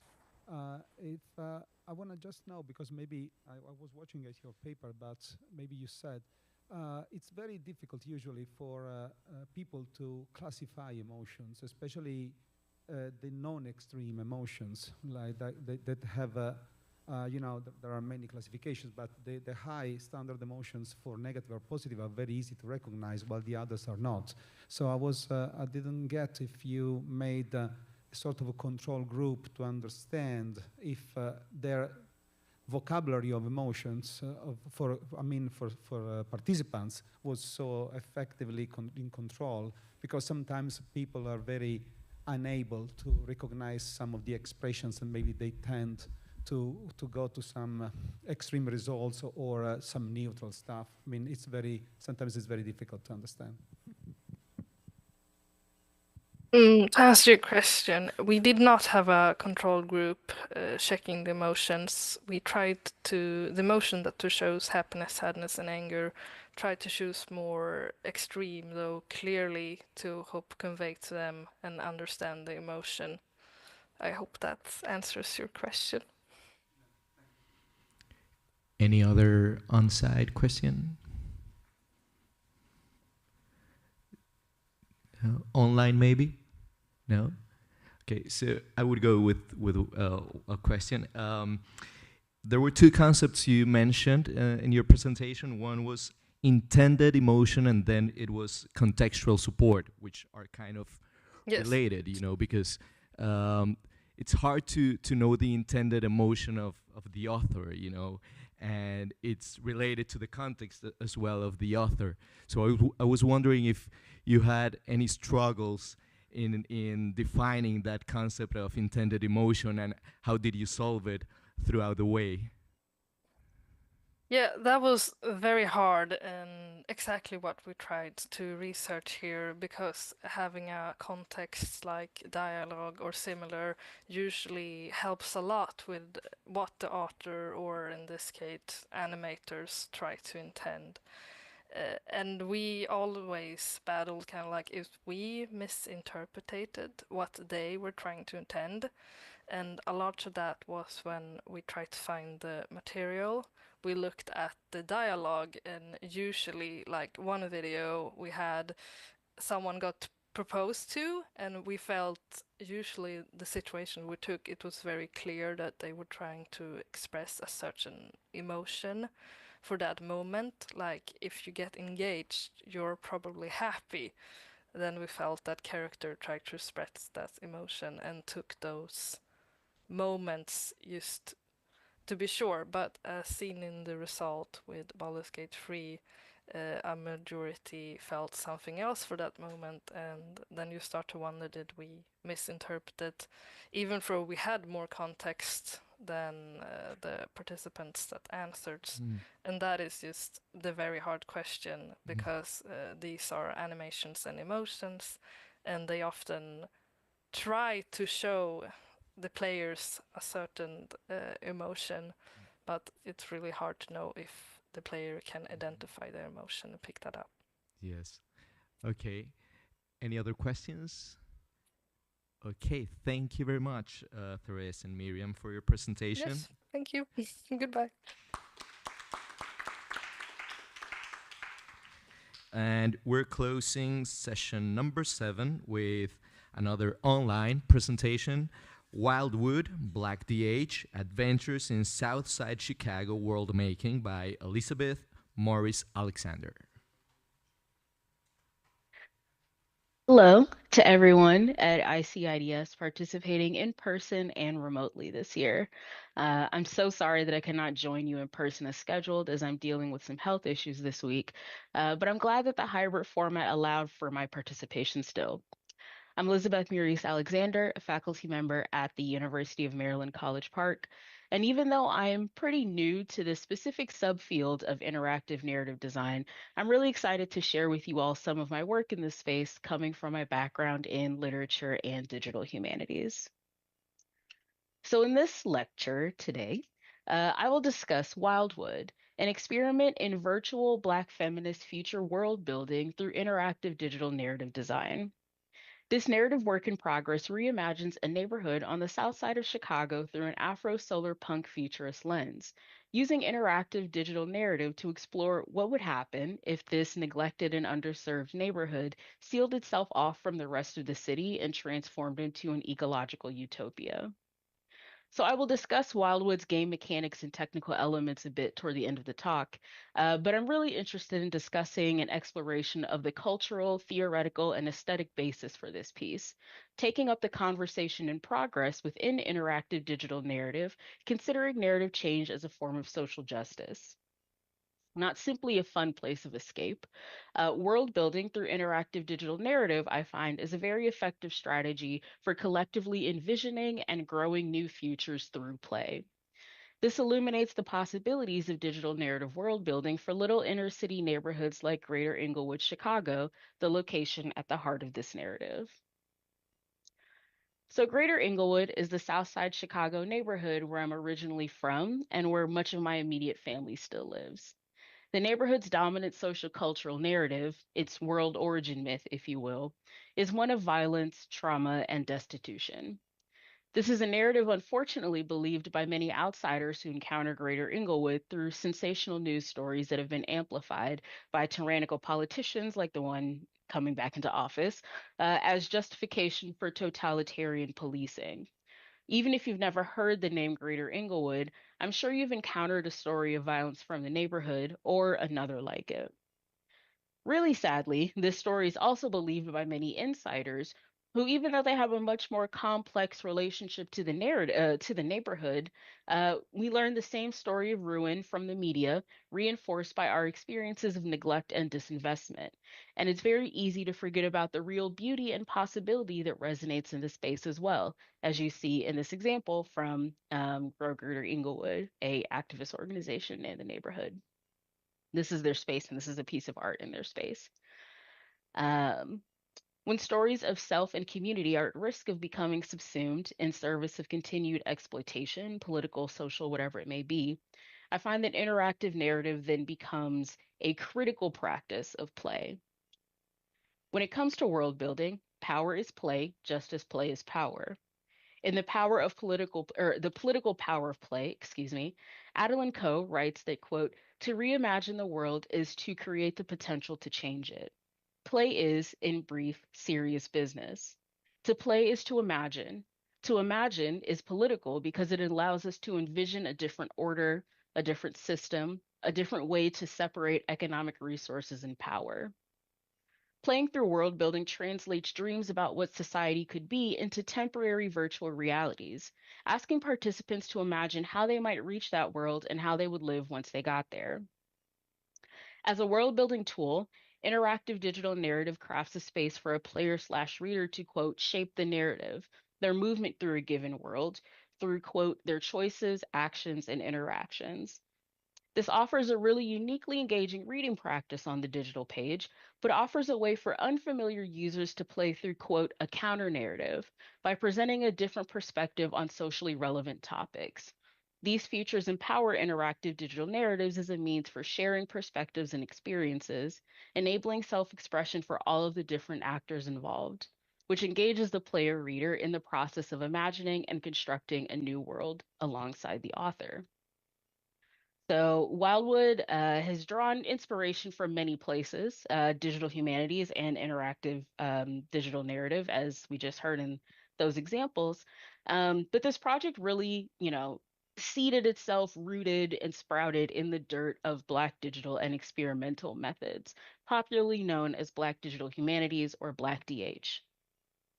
According to Kimberly Bain, who's a critical theorist and also a dear friend of mine, Black DH is the intertwining of methodology and theory in service of interrogating and mapping and refashioning the complicated relationship between technology and the African diaspora.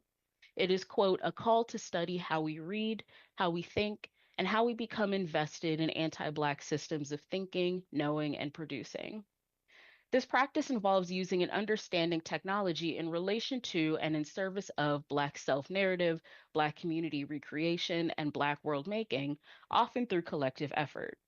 Interrogating and refashioning how we think and produce Black and digital together is not simply breaking apart what already exists, not simply criticizing, not simply turning away from, but the genesis of something new altogether, seeding and flowing Black technocultures in new directions. I'm really interested in and excited about the capacity of interactive and digital and immersive narrative methods, whether digital or not, honestly, to create dynamic texts in response to the world and its power relations and structures. In other words, the capacity, well, a Freudian slip. In other words, the capacity of these fields to world build, which is a critical practice. As Audrey and Marie Brown writes in Emergent Strategies, Shaping Change, Changing Worlds, quote, we must imagine new worlds that transition ideologies and norms so that no one sees Black people as murderers or Brown people as terrorists and aliens, but all of us as potential cultural and economic innovators. This is collaborative ideation. What are the ideas that will liberate all of us? The more people that collaborate on that ideation, the more that people will be served by the resulting worlds. Science fiction is simply a way to practice the future together. Emergent strategies are ways for humans to practice complexity and grow the future through relatively simple interactions. The field of interactive digital narrative also offers a really unique space to explore and play through this radical science fiction practice of world building. As outlined in the INCORE Workgroup White Paper, Addressing Societal Issues in Interactive Digital Narratives, which I also quoted a little bit earlier in my talk, interactive digital writing, quote, combines systemic representation and self-guided exploration, providing ways to represent complex issues and enable understanding through participatory engagement. Since audiences can explore them as interactors, making their own choices, picking perspectives, and using the opportunity for replay to revisit earlier decisions and encounter different perspectives. So in this framework, in this context, player readers are not simply passive audience members, but really become part of the narrative world through their choices and observers of the world building process through their reactions. So really integral part of this world building process. And for me, I think the last part of that INCORE outline or the sort of framework that they outline is particularly pertinent to a call for narrative change, in that a desire for success or success mastery over the game, or even just curiosity about where other pathways may lead, may cause player readers to return to the beginning of the narrative and, read it all over again, play it all over again, with any shifted responses leading to a completely different experience of the world. In many ways, interactive digital narratives allow for a kind of imaginative flexibility that an on the ground justice organization just may not have the capacity for. Even the most radical justice organizations must exist within the boundaries of our shared material reality, addressing the immediate needs of the populations they serve with the resources that they materially have. And these are often needs that are so urgent and critical that there's no opportunity to go back to the beginning and start over again. This is where interactive narratives come into play, right? These are very helpful tools, quote, in understanding the causes and consequences of decisions and choices that impact societal contexts, sustaining different perspectives, sensibilities, and or emotional experiences concurrently, presenting these perspectives in a way that maximizes their potential for exploration and learning without direct impact on the societal context or issue itself. The dynamism of an interactive digital narrative is rooted not only in the affordances of player-reader choice, but in the generative possibilities of playtesting the consequences of our actions. So attempting to build this world has been a really beautiful journey through, community and technoculture, blending experience in interactive cultural storytelling with lessons in media methods old and new. This project uses digital hypertext fiction to platform a narrative of Black futurity laced with role-playing game mechanics. In doing so, these methods offer what I find to be a very capacious framework for speculative Black world building. So it's not a role-playing game by strict definition, but Wildwood is heavily influenced by role-playing games like Dungeons and Dragons as an interactive narrative theory and structure. Role-playing games offer a critical interactive narrative framework through real-life collective world building. This idea is outlined by Karen Schreier, Evan Turner, and Jessica Hammer in their article, World Building and Role-Playing Games. And they argue that world building, quote, combines the act of designing and constructing believable fictional universes with, quote, the process of linking together individual stories scattered across multiple media. World building offers fictional universe rules within which characters can sketch their own stories, collaboratively building a new universe, as as individual stories branch and intersect. And yet, though these players meet as characters in a fictional world, this engagement serves to reimagine, if not, quote, re-enchant, the real world. As authors posit, quote, most fictional worlds present us with lenses with which to view familiar aspects of our own that have been accentuated, transformed, and laid bare. Even as we create fictional worlds, those worlds are still constructed in relation to the world that we occupy, calling into question elements of our own reality by playing through a narrative of their exploration or their escape. Exploring these narrative pathways then necessitates an interface that can dynamically yet seamlessly move a player/reader through those pathways and can allow for an infinite combination of possible pathways to unfold. Wildwood is built with Twine, a platform for writing hyperlinked texts that often take the form of interactive narratives.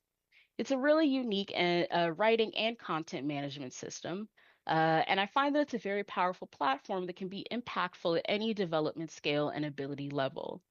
I've played some really complex Twine stories that combine narrative and media to create a rich multimodal landscape. I've also played some Twine stories comprised solely of words, such as Anna Anthropy's Queers in Love at the End of the World, which you see here, that hit me harder in 10 seconds than some novels do in 400 pages, truly. Interactive fiction urgently pulls the reader into the world of the game, and the Twine platform can help to streamline this process. So at root, for anyone who's not familiar, Twine allows an author to hyperlink ideas, thoughts, concepts, frames, and other media elements into a narrative network of their own design. SugarCube Twine, the story format behind Wildwood, allows for a greater level of customization and interactivity by allowing authors to edit and script the interface code. So with SugarCube Twine, I was able to build some complex game and interface mechanics such as dice rolls and saved character statistics into the narrative, allowing for the main character's ability composition to continually update as the story progresses and the character's world grows. This adds chance and unpredictability to the game, of course, but it also allows the game to modulate and shift according to how effectively a player is, playing the game. And in a real way, health points and ability modifiers are no different from gaining and learning lived experience in the real world, which I think kind of expands the potential of interactive digital narratives to affect meaningful material change. So in closing, I would like to give a little bit of overview to the game itself. In the opening chapter, the main character moves through a regular day, getting up and going to work as usual. Upon their arrival at the office, the main character learns that they've been promoted and they're assigned to a project that involves leaving the Wildwood community. The main character receives clues and tips about what may await them on this trip, but they either notice them or don't, depending on how well they're playing the game, and passing awareness checks, one of the character statistics. At the end of the day, the main character reflects on the day's events and their upcoming trip, either curious about what lies ahead or, depending on how they have been rolling stats, they are blissfully unaware. Throughout the second chapter of the game, Throughout the second chapter of the game, the main character is asked to travel out of Wildwood in search of something special to the community. To make it there, they must rely on their navigational skills to move from the south side of the city to the west side, the location of this treasure, on the CTA Green Line, or what remains of it in this future Chicago setting. The character must complete this mission before high tide, or they risk being trapped outside of Wildwood by the now flooded Chicago River. So these two streams, these two movement pathways, the train and the river, barely intermingle, save for a very brief moment in the loop, the downtown economic heart of the city. Travelers between the South Side and West Side in real life bear witness to Chicago's constant growth and development as we stream past the loop, moving from one forgotten margin to the other. But in the world of Wildwood, the margin and the center are reversed. The loop is a space of hidden danger, and the river system is a trap. In this way, a real world social constraint becomes a narrative thought experiment and a game mechanic, something to play through rather than be constrained by. So, in closing, like the ever expanding universe, the world of Wildwood will continue to expand through the nuanced interaction of complex conflicts that shape player reader experiences. World building as a framework for narrative change through interactive digital design means balancing the good and the evil, holding space for radical compassion and painful honesty, making sense of and immersively playing through the struggle as well as success, taking full advantage of the technology at hand, because Black Futurity is simply not a game.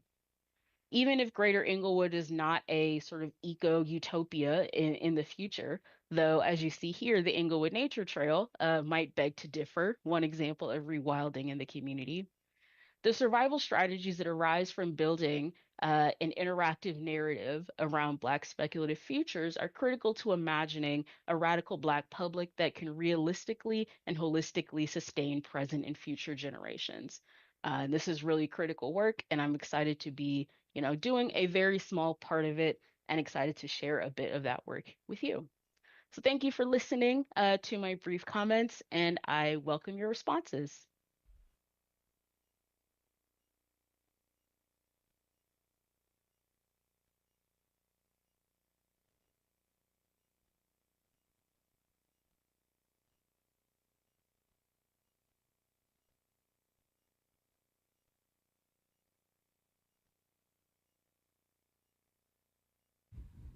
Hello. Okay. So thank you very much, Elizabeth, for your presentation. Are you there? Can you hear us? Yes, I can hear you. Can you hear me? Yeah. Sweet. Have you got a camera or? Oh, my camera's on. You can't see me? Wait a second.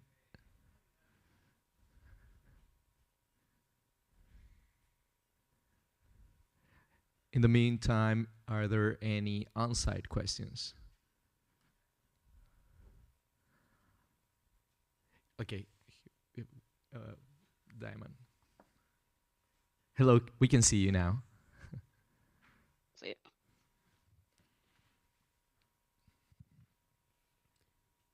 Hello. Thank you for the super interesting presentation. I feel like you intersected with me in so many ways. I'm still trying to kind of unpack some of it. But I was thinking about the, what you said in the beginning, the influence from, I think you said solar punk and other kinds of pseudo science fiction-y kind of influences as you move throughout too. And I'm just wondering, it made me think a lot about Donna Haraway, Staying with the Trouble, where she talks about this, it kind of breaks down science fiction into these series of SFs that are like, she talks about speculative fabulation and situated feminism and the ways in which all these things can kind of come together. So I was wondering, first of all, if you're familiar with that work, because I think it would work really well with you, but also to think about, you have such a specific focus on the Black DH, but other ways of talking about marginalized communities, or so, like how transferable do you think this model is into other potentially feminist issues or other kinds of sociocultural issues? Yeah, thank you so much for that question. So I'm not familiar with Looking for Trouble, so thank you for that citation also. Although I'm a big fan of Haraway's work, the Cyborg Manifesto, reading that in grad school, there's a direct line between that and, work like this. Just thinking about various ways that we can use technology to sort of break down and rebuild self. And I think in that sense, what I've always found really fascinating about Black DH, and what has been really awesome being here with you all, and even just hearing from Miriam, and Miriam sort of all of her students in this session, which has been really awesome.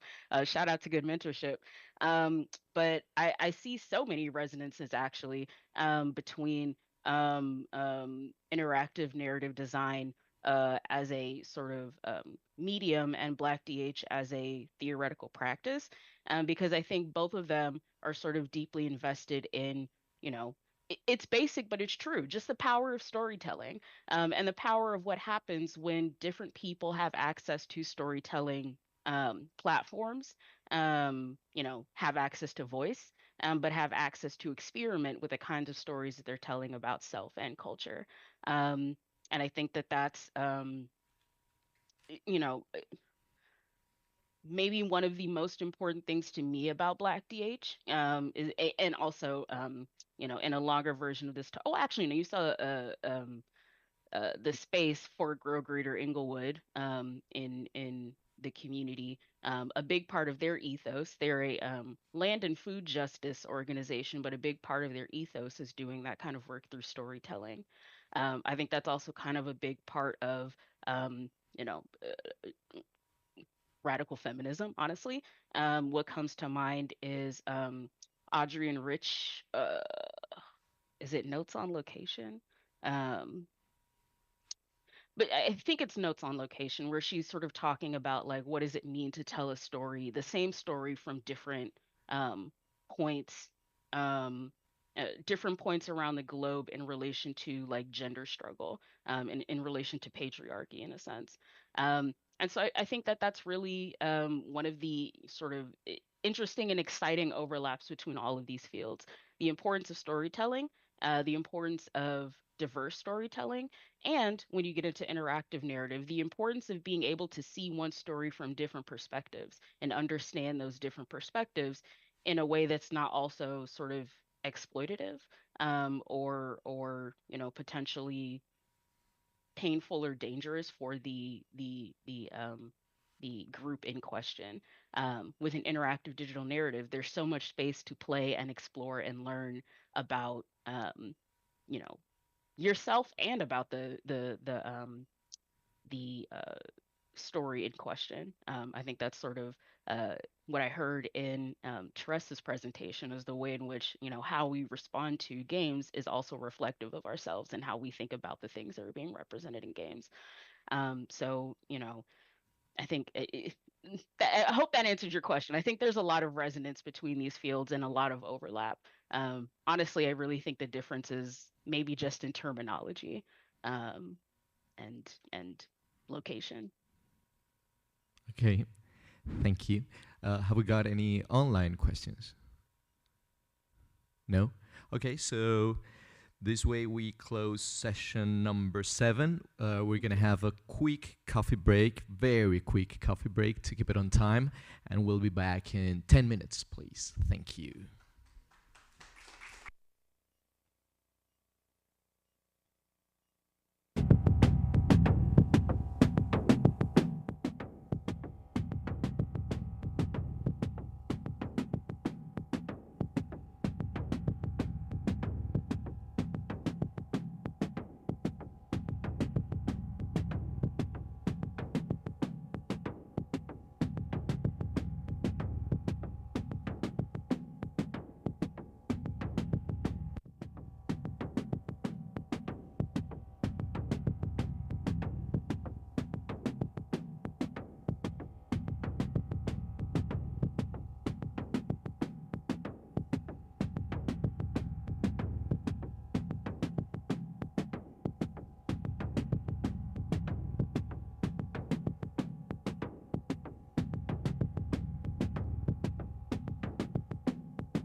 right, everybody, let's get seated so we can start our 8th and final session.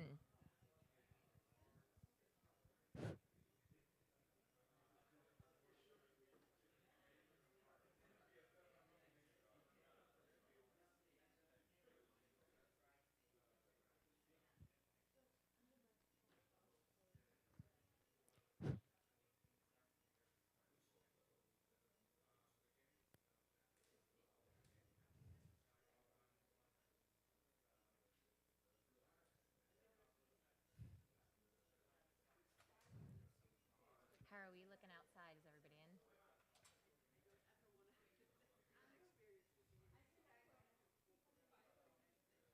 Thank you.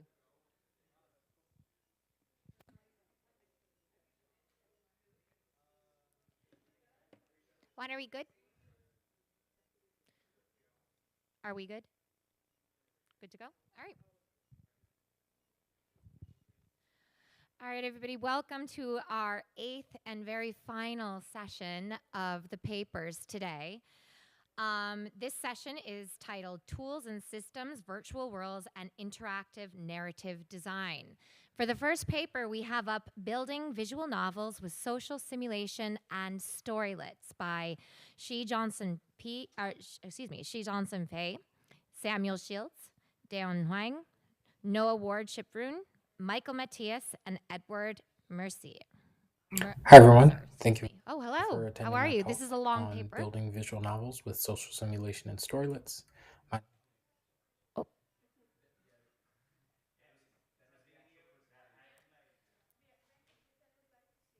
Can everybody please come in and sit down?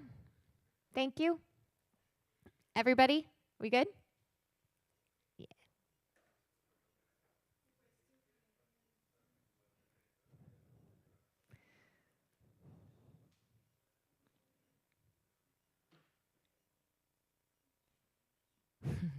Okay.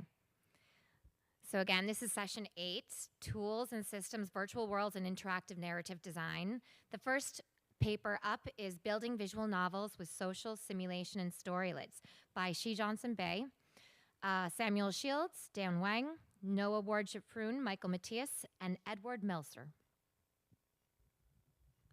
Hi, everyone. Thank you for attending my talk on building visual novels with social simulation and storylets. My name is Shi Johnson Fei, and I'm representing my teammates in the Computational Media Department at the University of California, Santa Cruz. Before getting started, I'd like to start with a little background information about myself. I'm a PhD candidate in computational media at UC Santa Cruz. I'm advised by Michael Matthias and Noah Ward-Shiprun, and my current research focuses on social simulation and emergent storytelling. Currently, I serve as the Simulation and Narrative Systems programmer for this project. Before jumping in, I just want to share a little bit of gameplay footage from our game that we're using to test and develop our toolkit. This presentation focuses on Academical 3, an updated version of an experimental game by the same name. Academical is an educational visual novel about the responsible conduct of research and research ethics.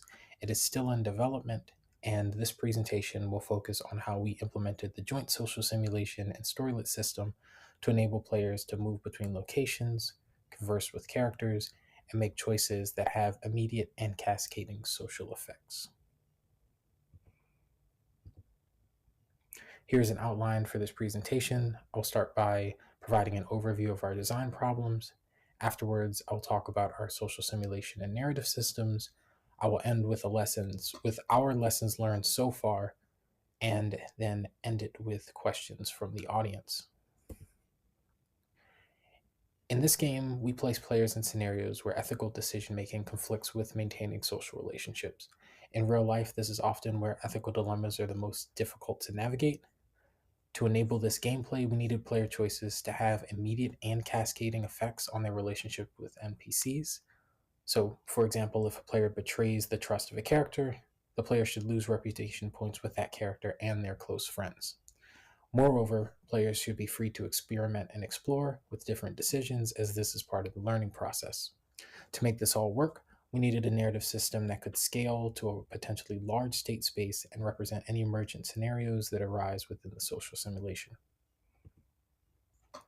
we developed Anansi, a Unity package for creating simulation-driven visual novels. It is named after the Akan folklore character associated with storytelling, often depicted as a spider. Anansi combines a world simulation with a hybrid storylit and branching narrative system, and this affords us the authorial control of a branching narrative, the emergence of a social simulation, and the flexibility of a procedural narrative. Here is a layer diagram of Anansi. This presentation will focus on the world simulation and the dialogue layers. Starting with world simulation, Anansi primarily models characters, locations, and social relationships.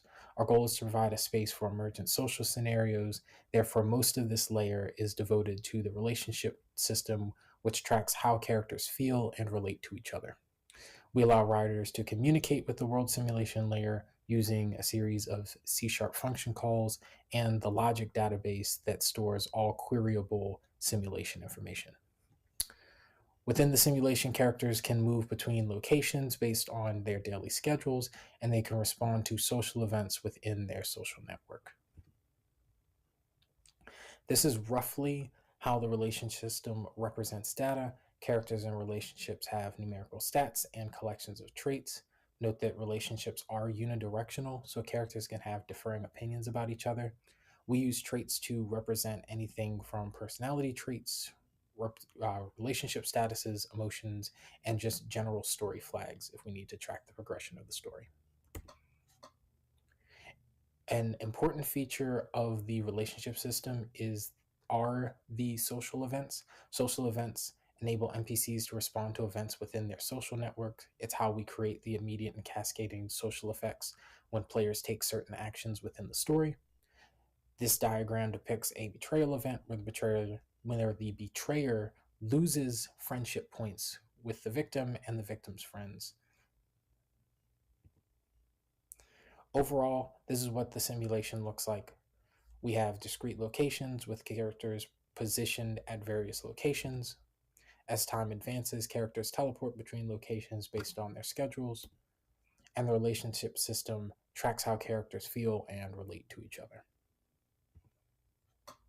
Moving on to the dialogue layer. We use a hybrid storylit and branching narrative system. Within our game, we use storylits for dynamic content sequencing and conversation selection. The whole system is built on top of the Ink narrative scripting language from Inkle Studios, and we use C# code to override Ink's default branching control flow to allow us to dynamically jump between storylits and dynamically cast characters into storylits using social simulation data. For those not familiar with storylits, they are a procedural storytelling approach that divides the narrative into chunks that can be experienced in differing orders. So they allow players some additional agency over their specific narrative arc, and they were popularized by the game Fallen London by Fail Better Games. Here's a visual comparison of different approaches to storytelling in games. So starting off on the left, we got linear branching storylits and then our hybrid storylit branching.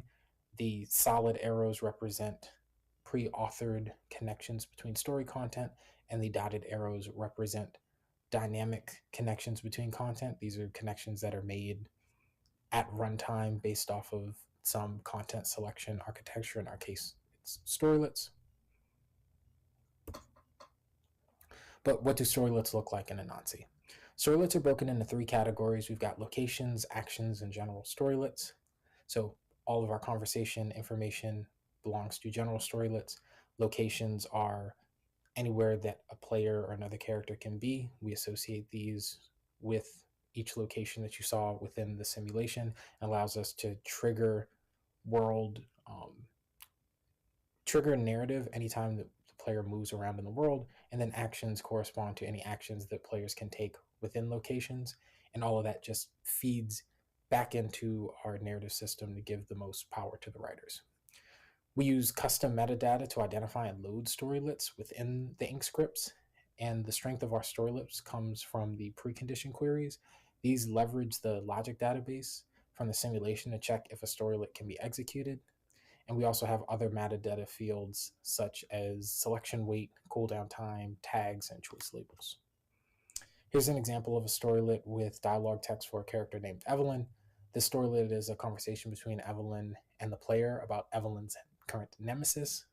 The role of the nemesis is cast at runtime using any character Evelyn has a relationship with, and that relationship has a nemesis tag. The precondition query that's in the middle of this header information that you can see above, that's all the stuff that's # and then information underneath the sample storylet header, checks to make sure that this condition holds true, and then tries to bind the ID of a character to the # nemesis variable.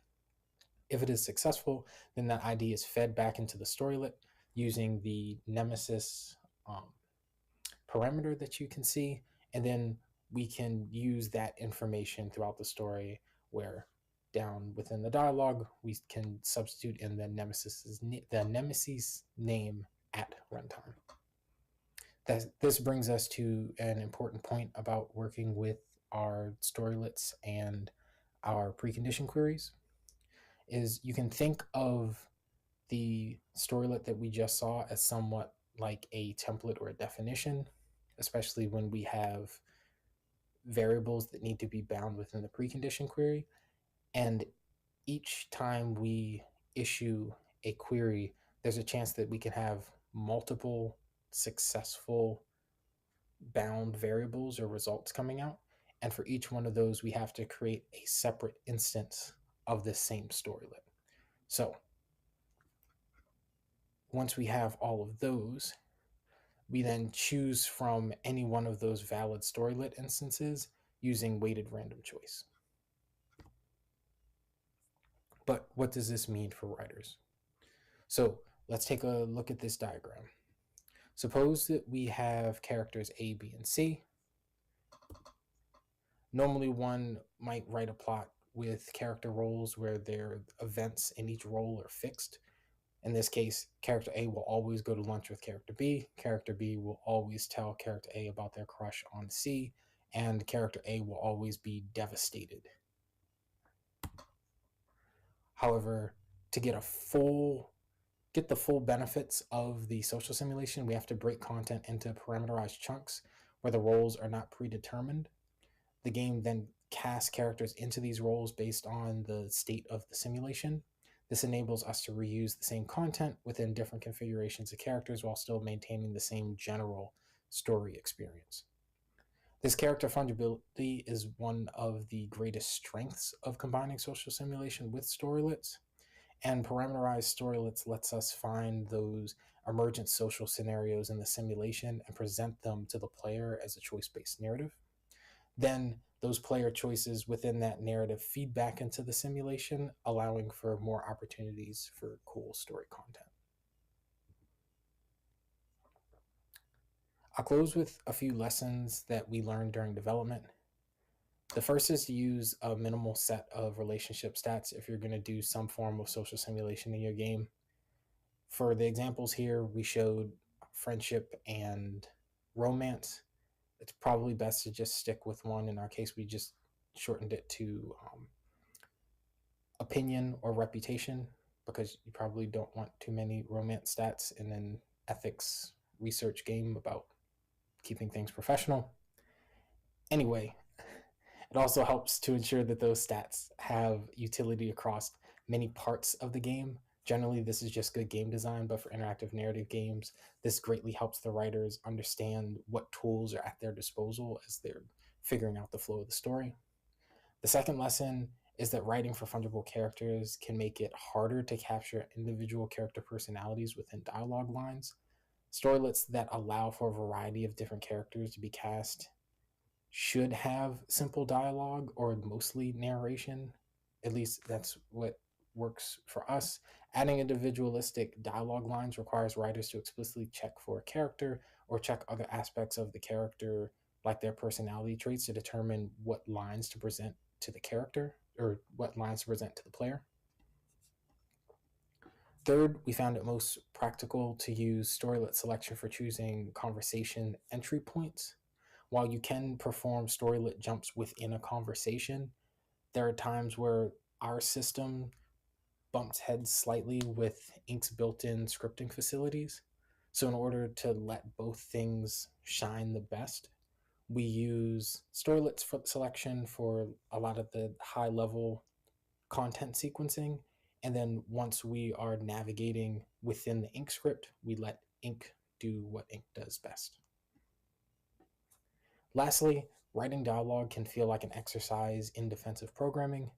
We have no way of knowing what scenarios a player might get themselves into.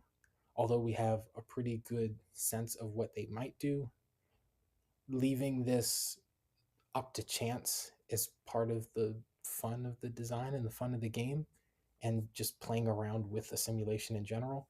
However, it does require us to add fragments of content that can catch unseen simulation states and allow the game to continue without any problems. So, thank you for watching my presentation. Here's my contact information. Feel free to reach out to me if you have any questions.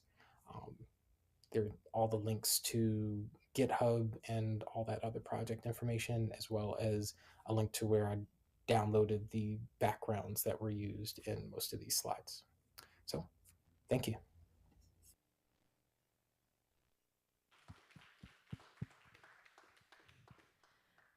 All right, great. Thank you very much. Do we have Shai online? Shai, online. Do we have him online? No?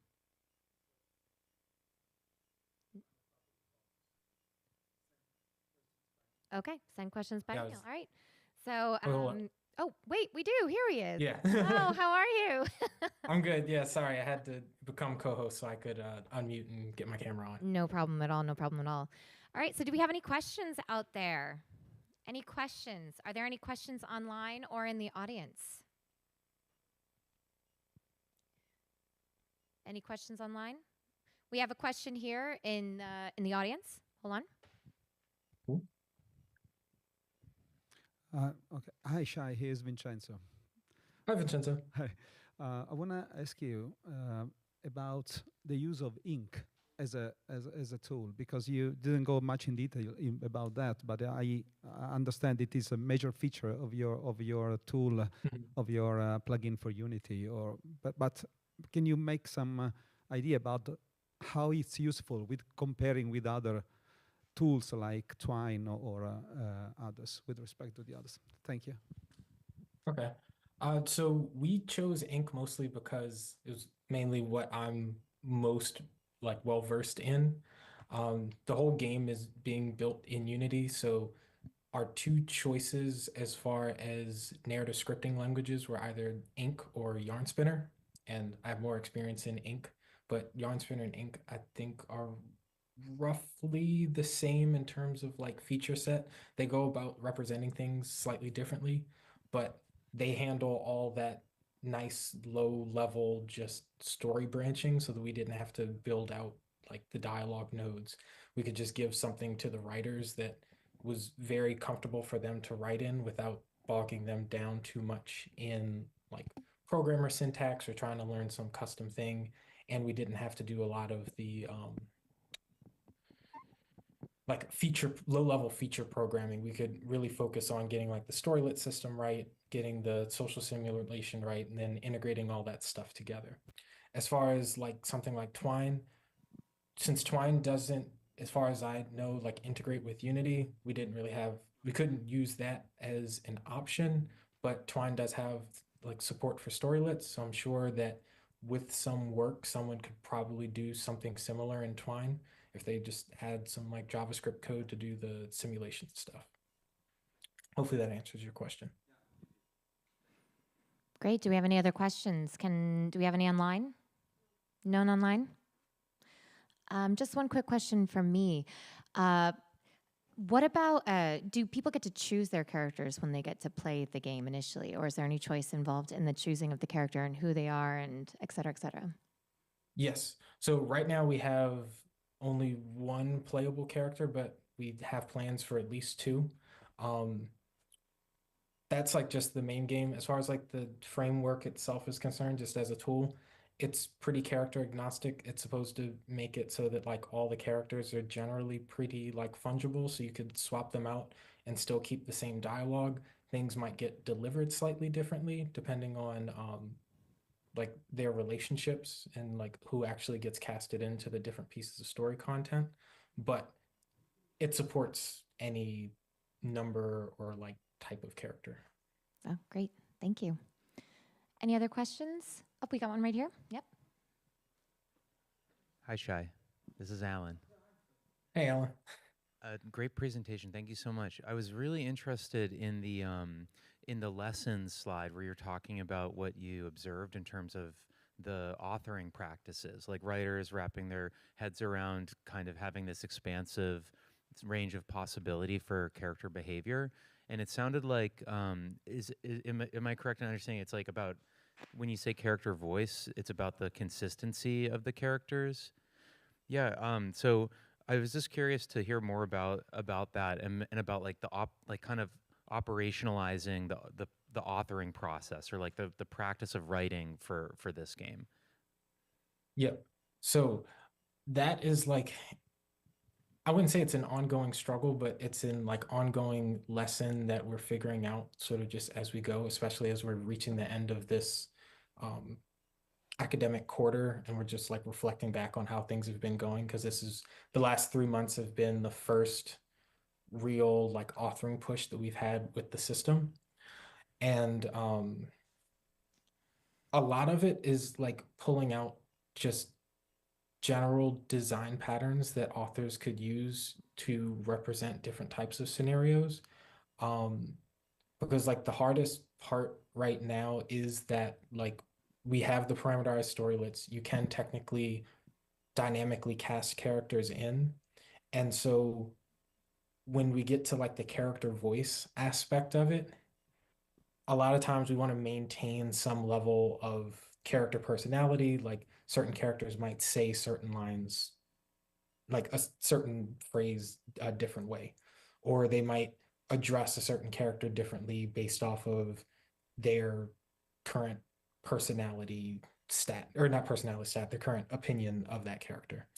And so at least on the writer side, what it winds up being is a lot of conditional checks where we give them a function that breaks down the whole stat spectrum of opinion into just like terrible, bad, neutral, good, and excellent, so that writers don't have to like think about the numbers. And if we have to like rebalance the numbers, we don't have to like mess with the writing too much. We can just focus like generally on like, how do these characters feel? Are there any specific personality traits? And if we have to really make it specific to a certain character, then we just add additional checks to say, if some conditions are true and we're dealing with this specific character, then deliver this line, because this line is very specific to this character and maybe doesn't generalize as well to anybody else. Hopefully that answers that. All right, great. Well, thank you very much. Great paper. Thank you. All right, next we have an in-person presentation of a short paper titled A Tool for the Calculation of Characters' Emotions by Vincenzo Lombardo and Biagio Iaria.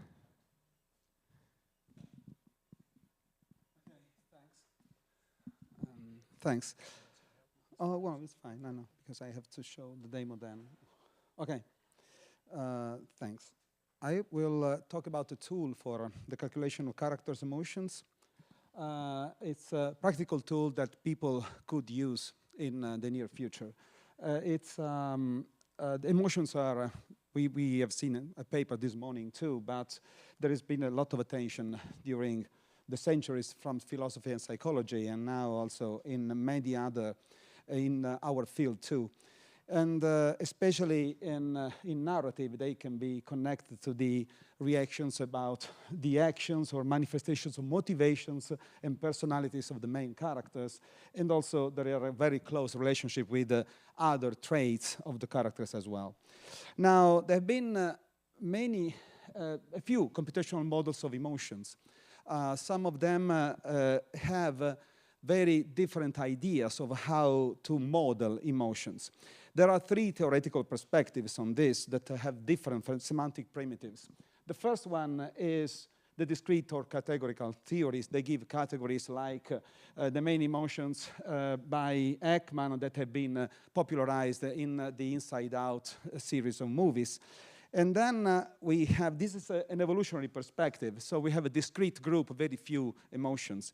And then you have the dimensional theories, like the case of Russell, for example, in which emotions are depicted along 2 dimensions of valence, from non-negative to positive, and from intensity or arousal that goes from low intensity to high intensity. And finally, the one that are of some interest for us are the componential theories. The componential theories means that there is some appraisal of events, of what happens, in order to build some motivation for the computation of emotions. So in this case, we have some situation, some event that has been appraised by characters, and they have an impact on motivations or tendencies to change actions, and then we experience emotions in this case. One of these theories that we have implemented, so this is a short paper about this tool for the calculation of emotions, implement what is called the OCC theory. Well, the OCC is the acronym for Ortony-Chloride-Collins that has been used in some games. And in this case, the appraisal is the result of a mechanism of cognitive interpretations of events, agents, and objects. So we interpret this in terms of desirability with respect to the objectives of the agents, or with the coherence with the agent's moral standards, or finally, what is the pleasantness with respect to the tendency, to the disposition of the character.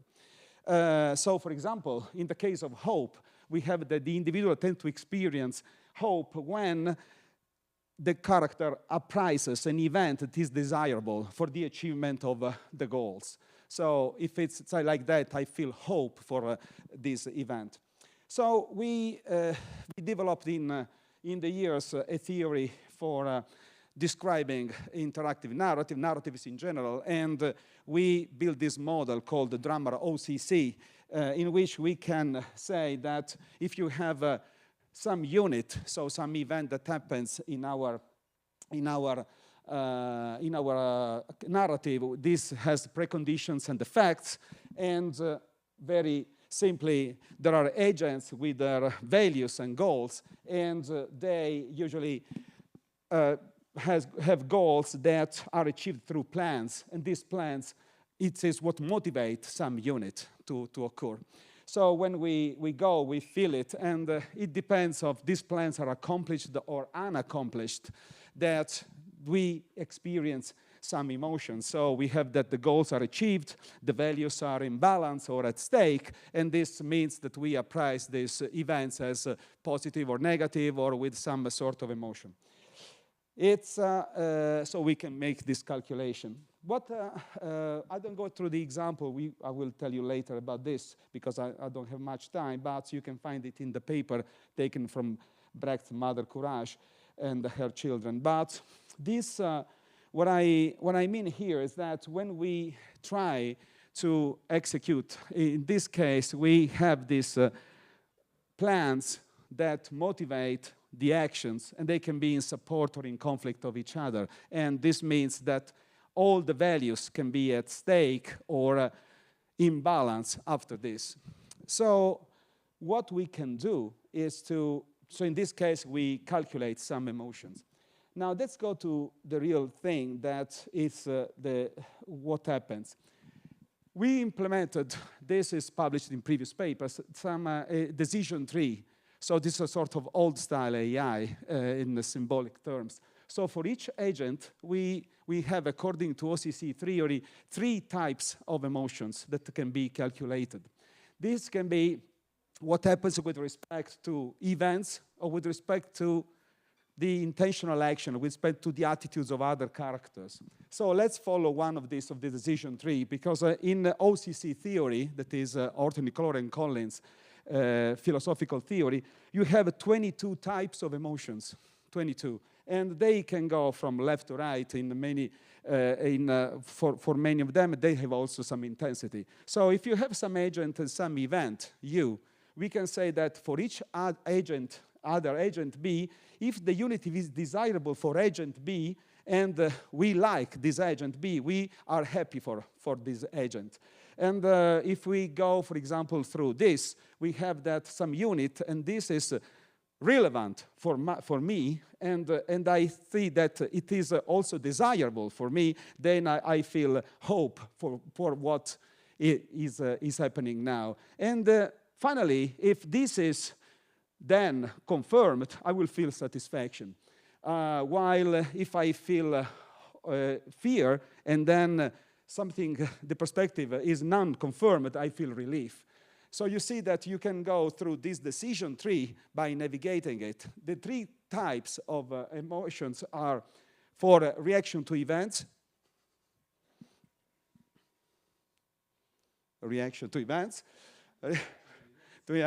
and some, or with respect to other agents, because if they are a threat to my values, so if there is some intentional action of another agent, and this action, for example, balances a value that is my value, then I feel, if it's myself, I feel pride. If I make something that is against my value, I feel shame. And so on, you can feel admiration for someone else who imbalances your value, or you can feel reproach for other agents that do not respect your values. Finally, there are the immediate emotions. If some character is pleasant and you like the characters, the emotion is love. If the character is unpleasant and you don't like it, then you feel hate. So you can, what we did was to build a tool based on this decision tree that we developed after the theory from this book, 88 book.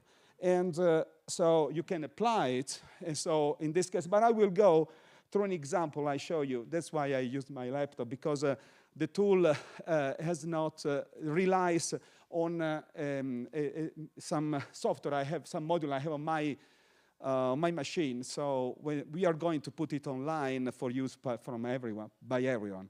So let's go to, I don't want to go into this, so I go directly to the tool. And okay, I can see it. Let me check if it's here. No, I want the other one. It was the last, okay. So I pose here some, actually this was the example made by my student, Biagio, the other author, the co-author of the paper. Actually, I thought it was some sort of boomer idea, 7, but the final ending, the ending scene of 7 is very effective also on students. So if you remember the movie 7, and there is this final scene that is the epic scene in which everything is revealed, and the final plan of our character. You mean it was based on the 7 deadly scenes that, and the final victim is the killer himself, because if he killed the detective wife, and so he could personify all the final scenes. So when you try to encode this, what you do in the tool is to put that who are the agents, and now I'm representing just for the simplicity, because I have a short time, and the killer John Doe and the detective David Mills. And the goal here is to turn the scene against the sinner and getting killed by David Mills. This is the plan. And the other plan of David Mills is to kill John Doe by shooting. And both of these plans will be accomplished in this case. And you have that the value here is the death is a value for himself. He wants the death to be imbalanced, so to die. And the duties of David Mills, because he's against his duties, he shouldn't shoot the killer, but trying to arrest him. And then we have also the thing that the killer John Doe is not pleasant, and I just put the computation. This is a live computation now, so it takes more or less 30 seconds to 1 minute, and you will see what happens now. So it is pleasant, and the David John Mills dislikes the killer, and because there was the story in the movie, and during this story they come to dislike it. So we finish this computation, which is a live computation for this scene. And you see these are the two. So the killer John Doe feels joy, pride, and gratification because he reached his goal. And the other one, the David Mills, feels shame because he went against his duties, and distress and hate, remorse and resentment. This is what the system calculates. And but I will invite you the next month. Well, it has to be finished because I have an assignment for my students on this tool. It will be finished by January, and they will be available to everyone. I just conclude with the say just one conclusion, and it is here. So it's a computational model, it's a tool, and encoding RDF triples. So it's based on the semantic web paradigm, so it can be exported and then used somewhere else. And there will be some analysis with respect to human annotations. We developed a corpus for annotations, and we are publishing these. We have to analyze and then publish these works. And finally, we need some user evaluation and to provide an endpoint for game engines that can be useful for calculate online the emotions of characters. Thank you. Thank you, Vincenzo. It will be here. It is here. Does anybody have any questions? We have time for about one question. Yep. Go ahead, Miriam. Thank you, Vincenzo. This is a very interesting project that you're doing. And it's really interesting to see how you implement the OCC model with those 22 emotions. My question to you is, in the tool, how many agents and objects can you have simultaneously? We can have how many we want. There were scenes with 4 or 5. The problem is to fill all the modules. But they maybe can be done with some LLM at some point, but not now. I mean, now it's all old style. You have to. Yeah. And how do you encode the emotions? I don't know if you remember, but maybe 10, 15 years ago, there was this emotion markup language that was being developed. Do you use that? No, they are just these. They are just these strings in which you have the list of 22 emotions, and the decision tree computes them. It's very simple stuff. I mean. Nice. Okay. Nice. Very simple Going to a vocabulary, stuff. okay? Thank you. Okay. Thank you. All right, great. Thank you so much, Vincenzo. And we have to move on to the next one just because we're running out of time. So great job, Vincenzo. Thank you very much. Okay, so next we have Designing Angst, another short paper, a case study on Rainy Day by T.S. Arias Wheeler. And this one is online. Hi, hello, and welcome. We are going to talk today about the design process of creating the game Rainy Day. I'm Thais Weyler. I'm a PhD researcher from Tampere University in the game studies degree. I'm also a game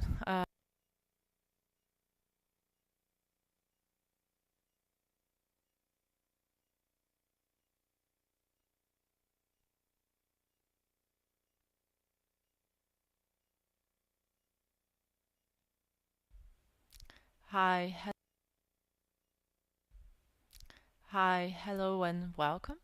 We are going to talk today about the design process of creating the game Rainy Day.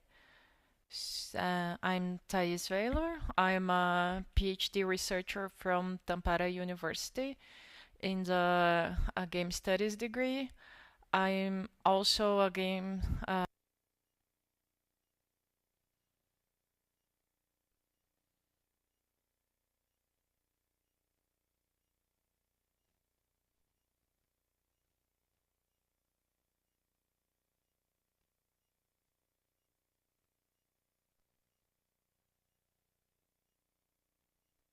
into this section. And then we think about the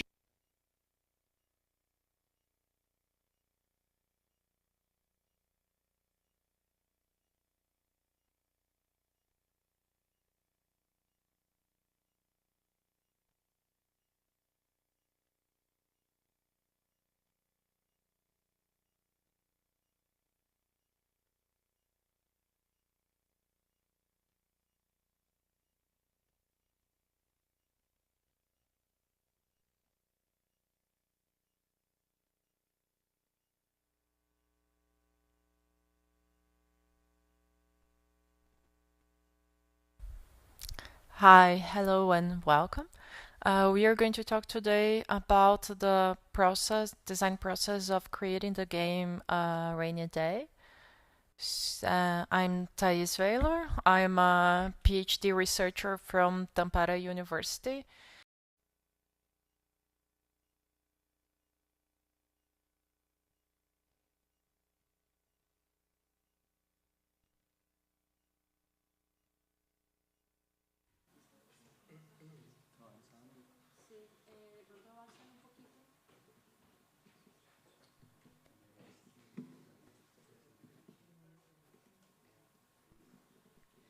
All right, guys, we're just going to put a pause on this one for a second and go to the next presentation while we try to work out some of the technical details here. So the next presentation then is going to be, hopefully we have them on site today. Do we have them on site? Yay, here we go. Hello, Paola. So it'll be Designing Agency in Detective Video Games, an Analysis of Shadows of Doubt 2023 by Paulo Feng and Alberto Rojas Salazar.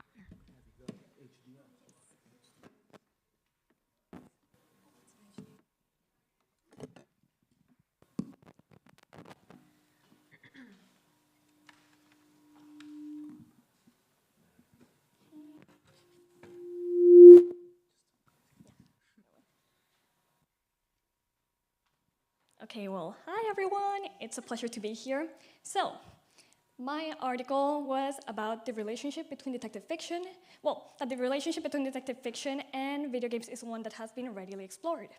The genre's formulaic nature and the unspoken challenge of attempting to solve the mystery presented by the narrative lend themselves well to the medium of detective games where the player gets the chance to actually play as the detective. However, a trend that I observed is that many games considered to be detective games do not truly allow for the player to do her own thinking, and instead the player is once again relegated to just witnessing a mystery being unraveled. Okay. A key characteristic of detective fiction is the presence of two stories embedded in one narrative: the story of the crime and the story of the investigation. The story of the crime is the mystery that becomes central to the story of the investigation, which usually takes most of the narrative. And the story of the investigation is the focus of narrative design. The short paper presents an approach to making detective video games that gives a high degree of control to the player over the story of the investigation, in such a way that the player is an active contributor to the creation of it. To mention quickly some previous work, there's Fernandez Vara's critique of video games based on Sherlock Holmes stories and how the actions at the player's disposal do not quite line up with the actions that Sherlock Holmes would do. There's Alexander Larsen and Shona Fogg's proposal of two terms to differentiate between types of detective video games based on their gameplay: puzzle box detective games and adventure detective games. The latter, which would be those that are more focused on having the player follow a more defined investigation path, and puzzle box, the ones that would allow the player to actually perform as a detective. And finally, I would just mention some research conducted on developing procedurally generated murder mystery games, which includes contributions by Moore, Ager, and Martins, as well as Stockdale's Clusion. Okay. Passing on to our analytical framework, some key concepts for this paper were agency, game mechanics, proto-story, and procedural generation. For the sake of brevity, I won't go into each term. Maybe just mention a bit about proto-story as the IDN term that refers to the IDN system as a space for potential narratives, so the base artifact that users would interact with. Okay, now to mention the game, which is our focus. Shadows of Doubt is a single-player detective video game where the player assumes the role of a detective in a fully simulated city. The setting is procedurally generated, so all created cities have their own unique citizens, and all cases have different culprits and clues. The gameplay revolves around investigating murder cases, discovering evidence, and following leads to reconstruct the story of the crime through a case resolution form. The variety of player mechanics and the lack of a rigid structure grant the player a high degree of agency in the exploration and investigation. Our analysis was based on the SPP model because it considers the procedural nature of the game and would help us identify the elements that enhance the agency. More specifically, we really honed in on the system part, which corresponds to that proto-story concept that I mentioned earlier, and it includes these aspects. Of most relevance are these last two: narrative design, which arranges the material provided by procedural components, assets, and user interface, and defines the possibilities for interaction. And also narrative vectors are substructures within the narrative design that serve as motivators, help retain authorial control, and move the narrative forward. To mention our methods, data collection involved both authors playing the game. The first author, myself, played for 13 hours, and the second for 5 hours, collectively covering 5 in-game cases. The gameplay sessions were conducted in 1-hour intervals, during which the authors took notes of their experiences, and the ideas synthesized in the analysis emerged from weekly 1-hour discussions over a 4-week period, over which the authors compared their experiences. So table 1 summarizes the categorization of material found in Shadows of Doubt, as well as the narrative design and vectors identified. As you can see, the game implements a heavy amount of rule systems that work together to create the experience of a fully simulated environment that's responsive to the player's actions. There are lots of options for interactions with the environment, which enable the player to have options about which tools of the detective's trade she wants to use when investigating. Also, the player can pick up and inspect nearly all game objects and explore the environment freely. Whether that be through legal means, like purchasing visitor passes, or more unconventional methods like picking locks or climbing through air vents. The narrative design exhibits a repetitive structure on 2 levels. The first level consists of the higher level structure of procedurally generated murders. The game starts with the generation of a city, in which the player acts as a detective with the goal of attaining enough social credit through solving cases to retire. At this level, the game maintains interest with the cumulative knowledge the player collects about the city. For example, character profile information found in a previous case might be helpful in discovering the culprit in another separate case.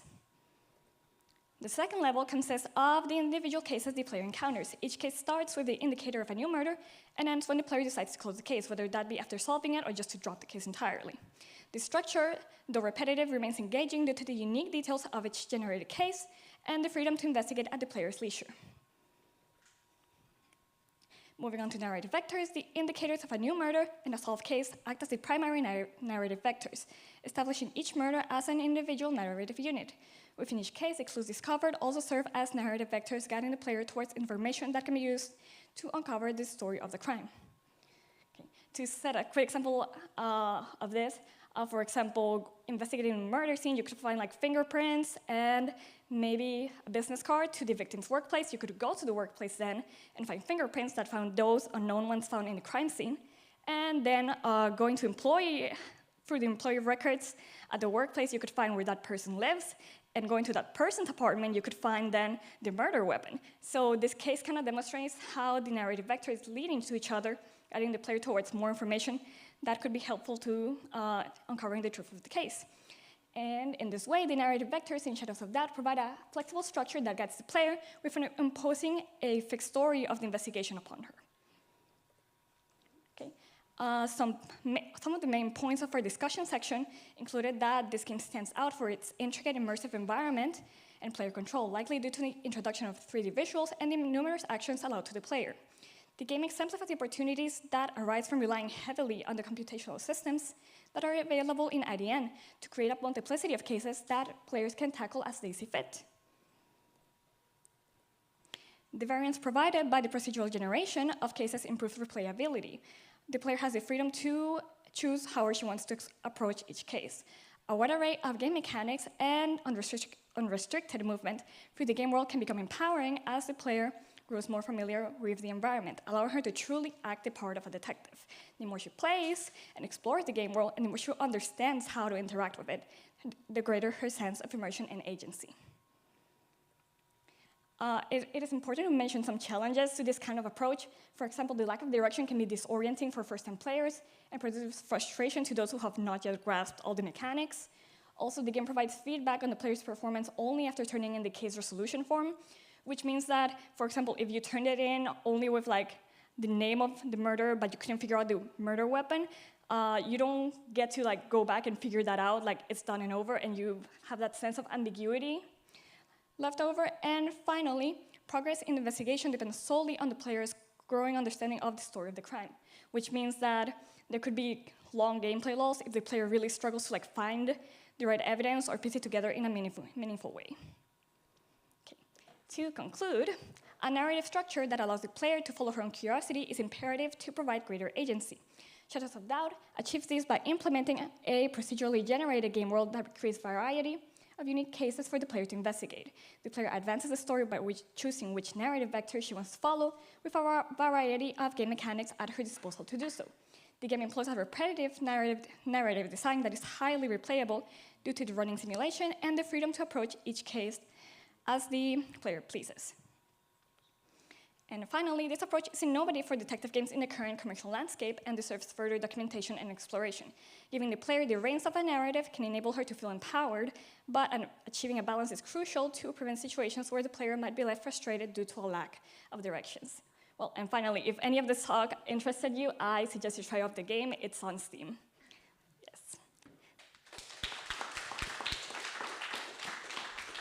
Thank you so much for that talk. And you did it perfectly on time, even a little early, so well done you. All right, so do we have any questions out in the audience today or online? Any questions? Do I see any questions here in the audience? None online? I do have actually a question myself. So you were talking about, you said something about the detective game has two stories. One is the story of the game, and one is the story of the crime, right? Did I get that correctly? Yeah. Okay. So what about, have you ever taken any consideration into like subplots though? You know, I feel like a lot of detective fiction has a subplot, you know, a secondary plot interwoven with that main plot. Is there anything like that in the game? Oh, actually there is. It wasn't the focus of the paper, so I didn't mention it, but the game, aside from the main gameplay that's solving cases, you can also do like kind of side quests. Like there's like this kind of mission boards available at some establishments where you can see like some jobs, like using the same game mechanics that the game provides. You can do other stuff like finding pictures of certain evidence that people want, or like sometimes there's missions about like breaking and entering somewhere, or going over and like beating up someone, that kind of thing. So yeah, the game does implement kind of like side game mechanics that kind of complement the main gameplay. Actually, personally, when I was playing, I also played a lot of these side quests because I couldn't figure out the main mystery. So it is implemented. Okay, great. Well, thank you so much for everything. Okay. Nice job. Thank you. All right, and I think it is my understanding that we have our next presentation online, but they are on Zoom right now, yes?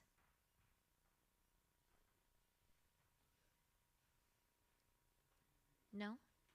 No? Just 1 minute? All right, just 1 minute.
it looks like we finally got you online. Great. So now we have a paper. Yes. Hello. How are you? So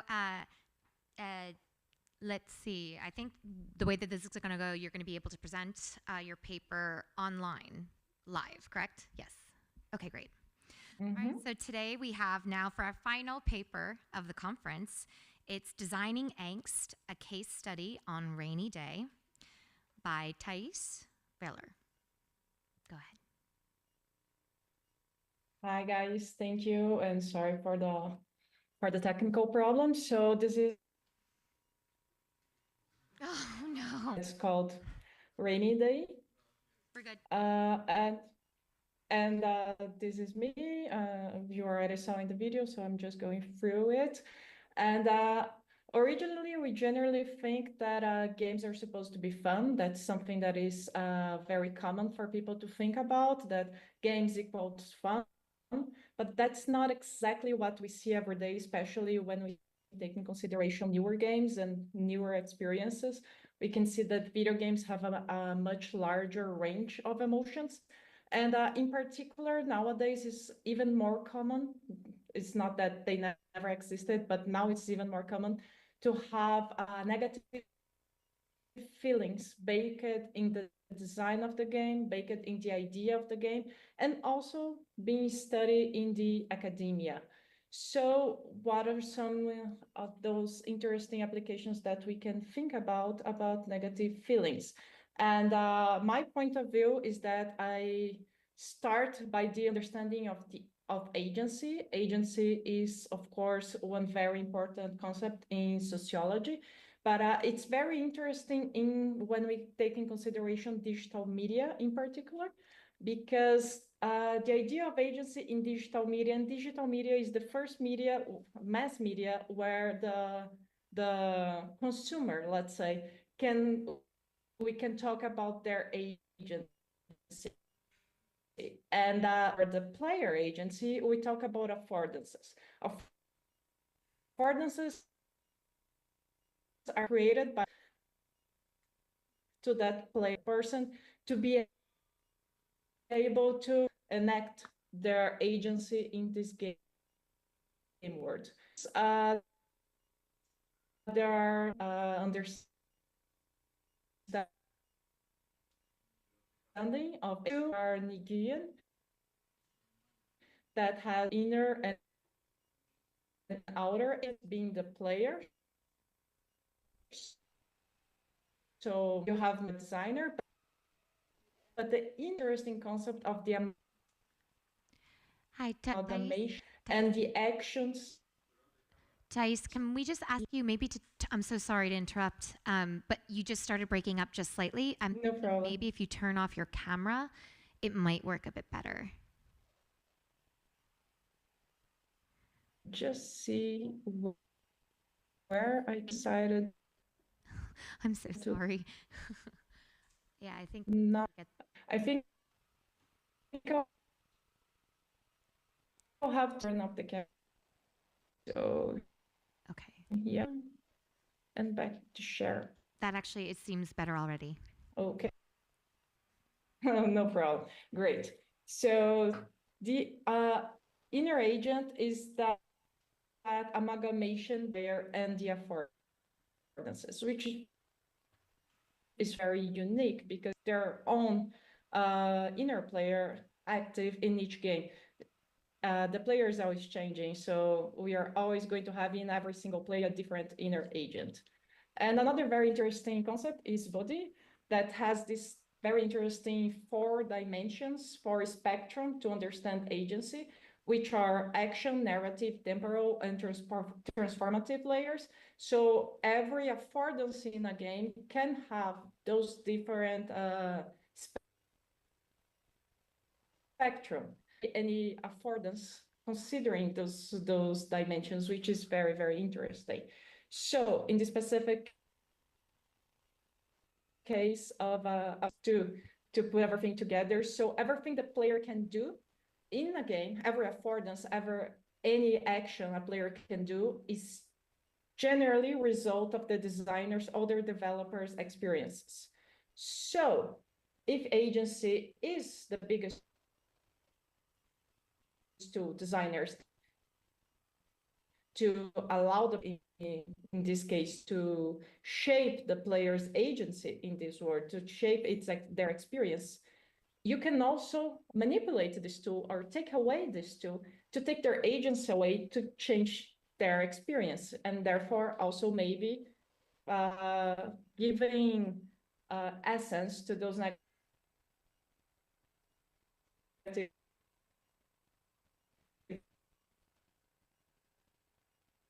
feelings we talked was that by removing the player agency in some of the aspects of the game, we were going to be able to make an experience that was interesting, but still evoked those negative feelings.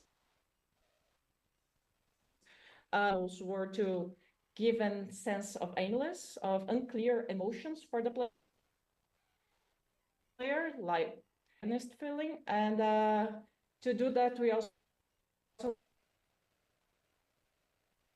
wanted to give the sense of idea of aimlessness is that the player is here and they are the protagonist, but what they're supposed to do, try to do that by not making everything so claims that the objective is very clear, very readable, like this slide, try to make a little bit fudgy, almost as if it was real life. And finally, over choice, I don't know, I stake your lives, but in that you generally have very clear choices. You should do this, or do you want to do that? But when many choices, it's very one, and that can lead to some sort of anxiety. So how to make the player feel all of that without making them just witnessing. And these are some of the strategies to make the environment feel like they are not in totally control. One of the ideas was that not be besides having a lot of choices, the choices are not that clear. The player must put the cursor over the text to be able to read. It's interesting, one of the players mentioned the to focus, and if they did by putting the cursor over, is like the idea went out of their heads, just like when they felt when they were angry. Another thing was that the game tracks for all player decisions, but the player has no control or no idea of how much of those are. We feed information about anxiety by the change of the background color, but that's never explained. That's never openly explained to the player. So they have to try to understand, almost as if they were trying to understand themselves. And the visuals we sent of the idea of lack of focus or lack of goals, and also the idea that the things are incomplete. This is one of the work in progress sketches. This was not what was used. What was used was even more rough because it reflects the idea better. So we found cues for background noise and the idea of the sound around, versus the sound and the sound of the places you are, but never not to make it too much like a game, but much more like you feel if you. And the idea also was that no one single choice was going to change the ending completely or changing the destiny. All they add up and add in a way that it can give to the player one of the four, encourage replayability as well.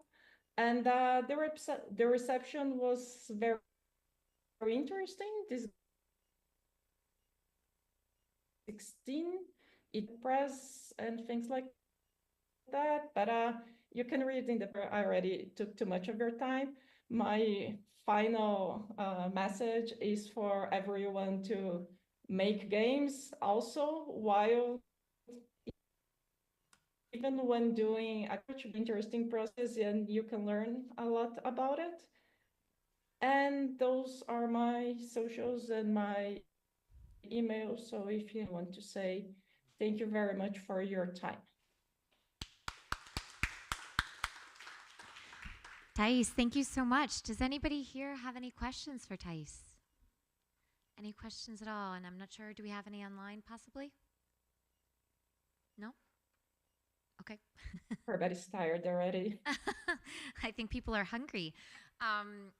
I just wanted to say I really liked your graphics, and I think it looks like a really fun game too. But one of the things that I noticed, you were talking a bit about the agency as a designer's tool, in a sense, but also to take agency away can help the player feel anxiety. And I think we heard a little bit about this too. I think it was Claudia's presentation, where she was talking about taking the agency away from, it was a interactive narrative that was about immigration, and taking the anxiety away, if I'm saying this correctly, from the player made them feel helpless. So that was actually a design choice to do that. Do you have any insight on that when it comes to help? I know you said it can create anxiety, but how about something like helplessness? Oh, I think a very large range of different negative feelings can be evoked by taking the player agency. And I don't see so much in the literature exploring that, which I think is very interesting, because I see designers doing that. I think since the first PlayStation, I remember, I think Metal Gear Solid one, there is a part that clearly you give player agency, and in this part of that game is very clear, the sense of helplessness, of sadness, of confusion. And I think that's something that we should try a lot more, honestly. Let's make them suffer. Let's do it. Well, great. Thank you so much, Thais. Thank you very much for your patience too. Great presentation. And with that, everyone, I think we're on our way to lunch. Thank you, everybody, for the awesome presentations, all 8 sessions. And here's Hartmut. Well, since not everybody was here this morning when I said that, please be back at 2:30 here for the Arden General Assembly meeting.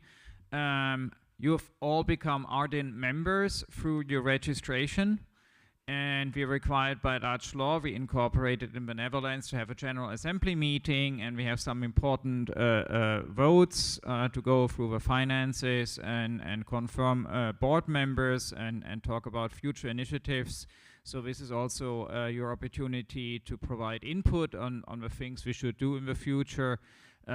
So please all be back at 2:30 here, and I think you will hear about some very cool and interesting initiatives. So I think it will absolutely also be worth your time.